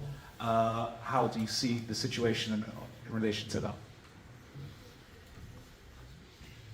I think that in abstract, the idea of no nation states is a wonderful concept of a united ummah. I think in the course of history, however, it undermines and underplays the noble sacrifices of those who fought the colonial powers. I'll explain what I mean. Algeria as a state didn't emerge because the Algerians identified a state called Algeria. It emerged because that was the territory France controlled, and they turfed the French, and they weren't interested in opening up a new front with the Italians in Libya. The Italians, when they took Libya from the Ottoman Empire, they carved out a set of territory that was called Tropitana, and then later on became Libya. When the Moroccans, for example, they had a kingdom of light, they had some borders they could identify with, but they fought where the French and the Spanish were and didn't go beyond that. By that, what I mean is that I don't think that they ever envisaged an ummah of nation states, but saw the nation states as a transition towards restoring something that resembles an ummah, and then self-interest got involved that has hampered that path. By that, what I mean is this. Imagine that your whole life, your father's persecuted, your grandfather's tortured, your mother is killed, your sisters are... You go to the mountains and you fight, you're in the trenches. It's a brutal war for liberation. Many people die. In Algeria, 1.5 million die, and finally the French are leaving a certain set of territory, and you say, Alhamdulillah, they're gone. Your immediate intention is not, let me go start another war. Your immediate intention is, let's preserve and entrench what we've gained. Let's recover, let's try to build something here that can be a haven and an outpost. before we consider how we can expand to the next stage, which is the Ummah and the like. And that's where I think sometimes there was a disconnect in the debate. In that when the path diverged, because when Algeria found independence and Tunisia and Libya, in 1974, for 24 hours, Tunisia and Libya joined as one nation. Because they argued we should be one Ummah. Egypt, Syria, and Iraq, I think was it for a year or 6 months? My history is messed up. They became one state. Because they argued that the end game was never nation state. The end game was Ummah. And they tried it, and of course, as a result of events and political events that happened from Europe, from US, and even domestically and the like, it ended up breaking apart. But the reason I use these examples is to show you that the intention of even those who established the nation states, they saw it as a stopgap through which to then expand and join with other nations to try to reconnect this ummah with each other. And I think that the reason that they haven't been able to, even though in the grand scheme of history, it's only really been 80 years. I know sometimes we're arrogant to think that believe history is only important when we live in it. But history is a long tapestry and we're only minuscule detail in that. But the point here being is that I think that the focus on the nation states as if it's an aberration neglects why the nation states emerged in the first place. And I've met mujahideen and I've sat with them and I've never met a mujahid who dreamed of a nation state. Every mujahid I met always talked about it as a vehicle through which to go to something noble, which is the ummah, and all of them expressed deep disappointment that the policies and the politics that came afterwards was something so averse to something that is ummatic. When you go to Algeria, when you look at the countries of independence now, so many are trying to leave. Algeria now has a law where if they sense you're Algerian and you don't have nationality, they try to impose it on you. They don't give you visa for the British passport because they're aware that Algerians are leaving because they no longer have faith in what the country has become, even though it has the blood of 1.5 million martyrs. Which shows that they're upset about something, which is they're upset about how the nation state has emerged. And this is where I think there's a disconnect in the debate and where both sides haven't appreciated each other in the debate. One sees the other as an evil scourge that emerged and undermines the nobility of the people who achieved that consequence and outcome. And the other side see the other as idealistic people who don't understand the practicalities because they were never in the mountains and trenches fighting an overwhelming force that is superior in every single way in technology, and they don't appreciate the value of what liberation was. And the final point I will say is this. Algeria, when it got its independence, it didn't say, congratulations Algerian people, we have an Algerian state. They said, Ya Muhammad Mabruk Alik and Jazair Raj'at Lik. Ya Muhammad, congratulations, O Prophet Muhammad Sallallahu Alaihi Wasallam. Congratulations, Algeria has returned to you. Algeria has returned to the Ummah. This land's primary identity is not Algeria, it belongs to the Ummah. And I think in the 70s and 80s, when the tensions between Morocco, Algeria, competition between Abdel Nasser and Bourguiba and Houari Boumediene and the like, when it all catalyzed and Russia began supporting one side, the Saudis invited the Americans to push back against the British and the others, and everybody started playing the superpowers of one another. I think practicalities meant that it became a very difficult thing. But having said that, if you look at the past 80 years, official colonization, then independence movements, albeit economic dependency, then Arab Spring, people lashing out, toppling authoritarian regimes. Now you have the Palestinians lashing out 70 years after their land had been taken. They finally managed to take land back from the Israelis. I think that in the tapestry of history, certainly we're in an upward trajectory, even if we don't like the journey or the course that has been taken during this journey. And Allahu A'lam, and He knows best. I'm going to finish with one last question. Sorry, brother, sorry. There was someone to the left that was calling out, and it was over there. Yes, I'm sorry for everyone because time is limited, so I hand over. It's my fault, I'm so sorry. For coming. Thank you. But the last 3 minutes of your talk was the most powerful part of your talk. And if we can get this recording, all of it, we can then cut it, or you can cut it and do something for us, and we can pass it. And inshallah, within a week, and 1 million you add will be 10. No, I'm saying it's all serious, because we need, you recorded it, whoever did, Allah bless you, all of us need a copy of them. So how can we get a copy? That's what I want. Someone is recording, I'm not entirely sure who. Does anyone? I can see it's being recorded, so inshallah, whoever it is, I'm sure they'll make it aware to the community, inshallah. No. When? I honestly don't know, I'm not. When?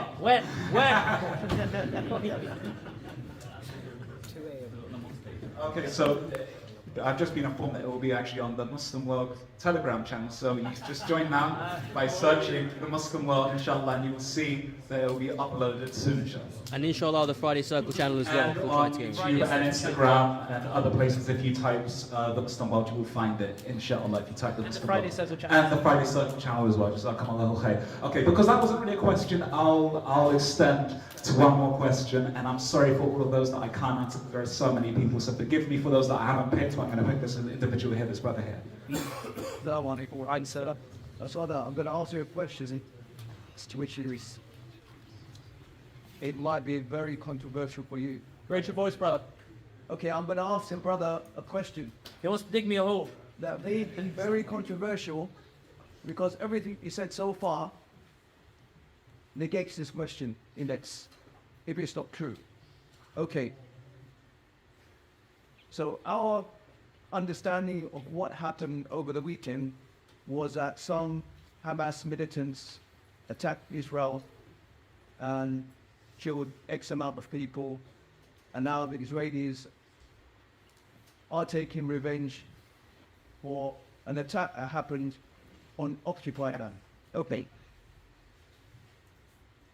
But my understanding of who the Israelis are and the capabilities they have and the intelligence they have and the infrastructure they have, I doubt very much that these guys were able to go in through the Israeli border without them not knowing. I'm telling you for a fact, a mosquito cannot even land on that walls without them knowing. They've got drones 24/7. They've got satellites 24/7. They've got the best military might that we all know about. And the fact that they were able to go in, that amount of people, in that amount of weapons, with bulldozers and tanks, apparently, it doesn't add up. Because even when they were in, it was You could get to that question. yeah, there were no soldiers. So the Israelis planned it. I'm not asking if they really planned it, but someone must have known about what was happening. So to summarize for those that couldn't hear him, sisters downstairs, this is a suggestion that it surely would have been impossible for Hamas and the other resistance fighters to actually have entered into Israel without them noticing it was a sophisticated surveillance because of all their technologies. Surely it's impossible. Surely then that means that perhaps they knew and allowed it to happen, or something else, who knows?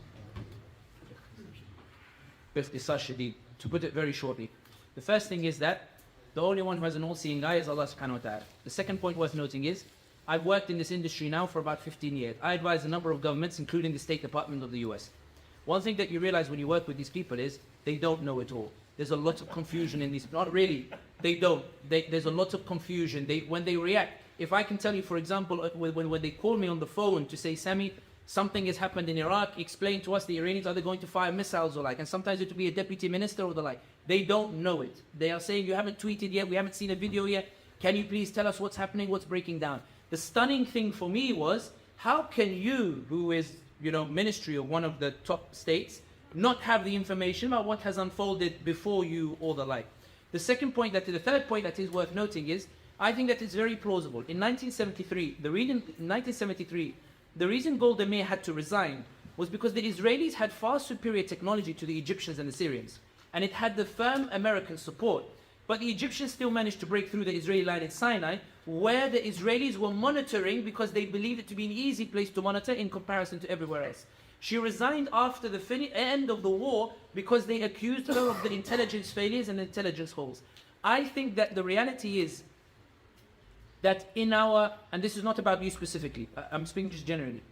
I think that given our Muslims are used to the trauma of defeatism, we panic when hope emerges. I think given that Muslims are used to being beaten and battered, when we see hope or somebody stands up and says, I can make a change, we say all politicians are the same. For example, some brothers sometimes, and I will say something controversial for the South Asians because I know Imran Khan is a hot topic. Some Pakistanis will say, Sami, you talk too much about Imran Khan, the economy wasn't improving under him. I tell him he wasn't. He wasn't toppled because of the economy. Okay, but his politics, he wasn't toppled because of his politics. He was toppled because he managed to mobilize enough Pakistanis that the establishment believed that he was threatening their grip on public opinion that enabled them to stay in power for however many years. That's why he got toppled. He stood up and said Pakistan could be an influence, and they said, whoa, sit down, we are the influence, not you.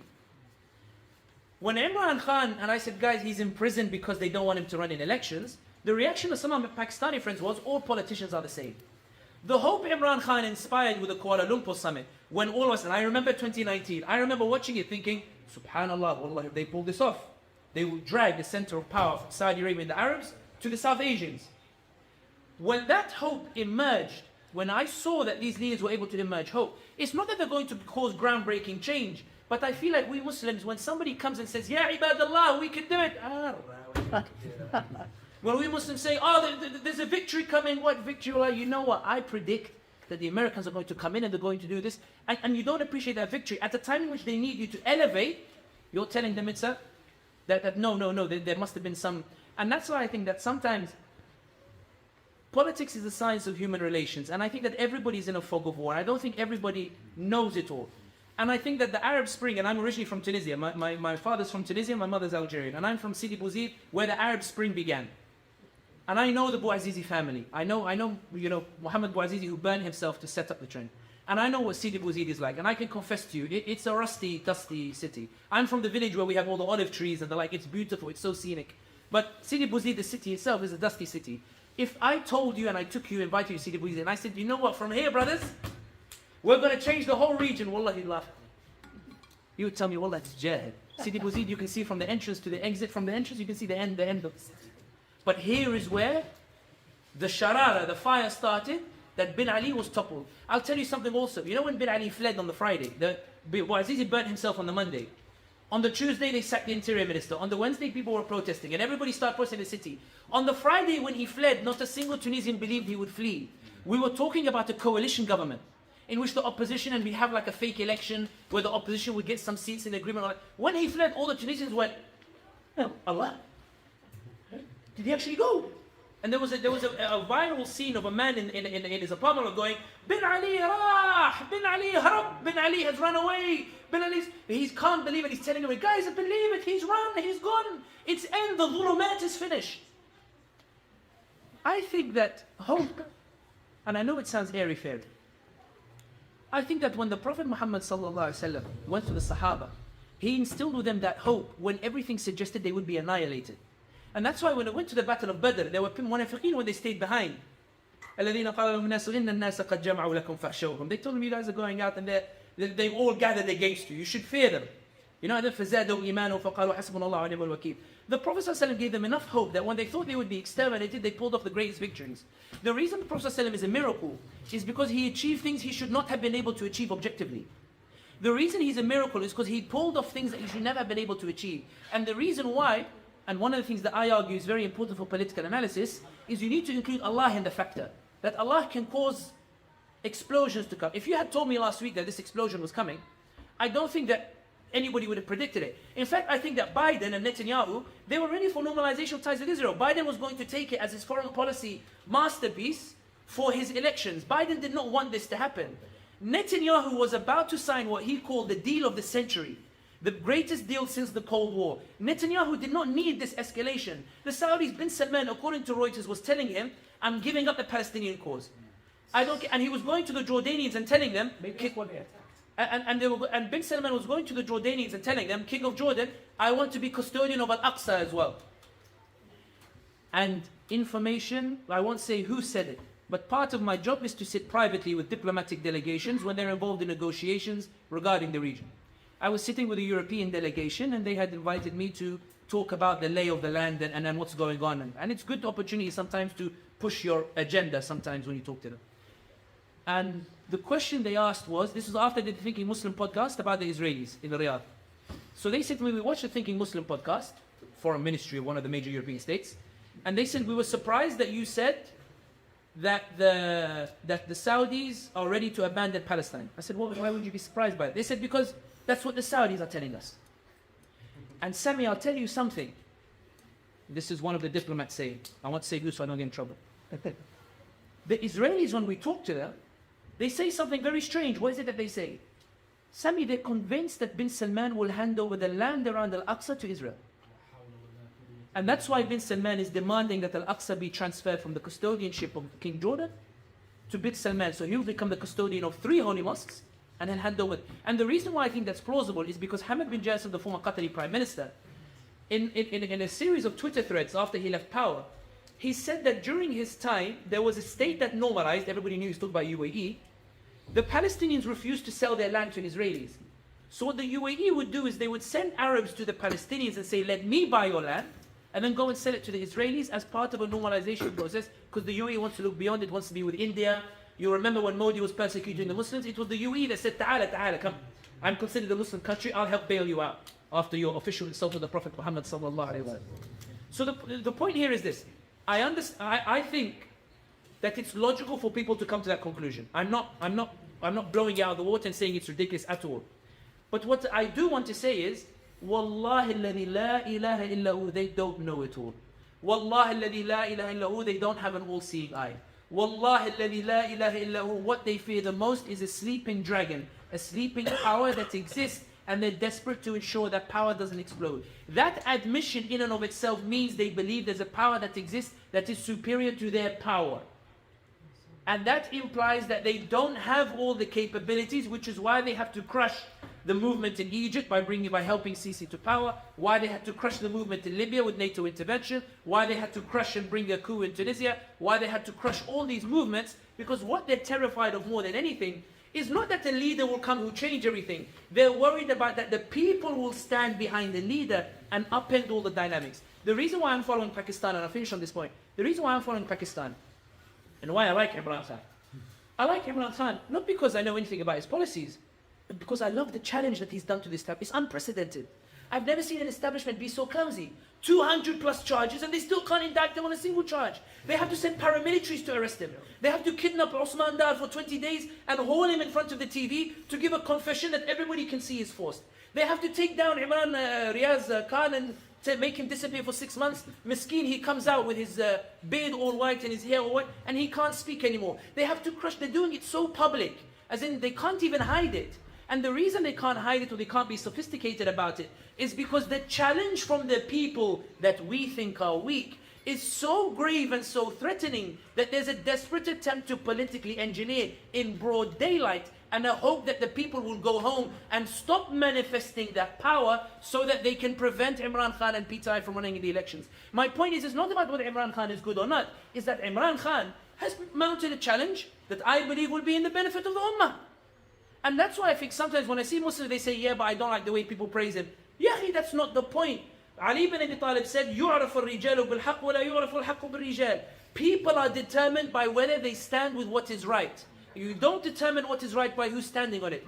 Imran Khan is Magloom. What does it have to do what you think of him? You should be backing him. Because the consequence that he will bring is in our favor. And that's why I think that sometimes when you look at Sahaba, radiallahu anhum, they didn't always agree with each other. Ali ibn Abi Talib, when Abu Bakr as-Siddiq radiallahu anhu did the Hurub al-Ridda, when he went after the people who didn't pay zakat, Ali ibn Abi Talib initially did not go with them because he was upset that they had decided the Khilafah without him. He'd been at the funeral, and so he went to his house and hadn't given bay'ah. When he saw that Abu Bakr was fighting those who wouldn't pay zakat, he records and he says that I realized that Islam had come under threat, and so I woke up from my slumber, I got up, I gave my bay'ah to Abu Bakr, and I went and fought for what is right, حَتَّى انْتَصَرَ الدِّينُ وَتَنَهْنَا, that until the deen became victorious, وَتَنَهْنَا, the mood was relaxed. Ali ibn Abi Talib set aside his grievance with Abu Bakr and Umar ibn Khattab, and he went and he fought. And that's what the Ummah should be like. And if you want an answer why the Ummah is weak, it's because we don't do that. Because instead of focusing on the cause, we say, Wallahi, but he's getting all the credit, there's no point for it. Wallahi, we're like the people in the Qur'an, اِذْهَبْ أَنْتَ وَرَبُّكَ فَقَاتِلًا. Go you and your Lord and fight, إِنَّا هَاهُنَا قَاعِدُونَ. We are here sitting down. Let's see first what you do, and then instead of going, Wallahi, you know what? There's a haqq here. And Allah says, وَلَا يَجْرِمَنَّكُمْ شَنَآنُ قَوْمٍ عَلَىٰ أَلَّا تَعْدِلُوا. Do not let a hatred of a people, their hatred for you or your hatred for them, prevent you from doing what is just. You may not like people, but you should be able to identify the haqq even when it's in the favor of somebody you don't like. And that's when the ummah will restore the power that you're looking for. For a truly insightful evening. We ask Allah subhanahu wa ta'ala to reward you profusely. We ask Allah subhanahu wa ta'ala to preserve you. We ask Allah subhanahu wa ta'ala to grant you success in this world and the next. Jazakumullahu khair for everyone joining us this evening for a very extended session. Jazakumullahu khair. Please give generously on your way out to the cause. Wassalamu alaikum wa rahmatullahi wa barakatuh. الدموع سبيل مريح تنهد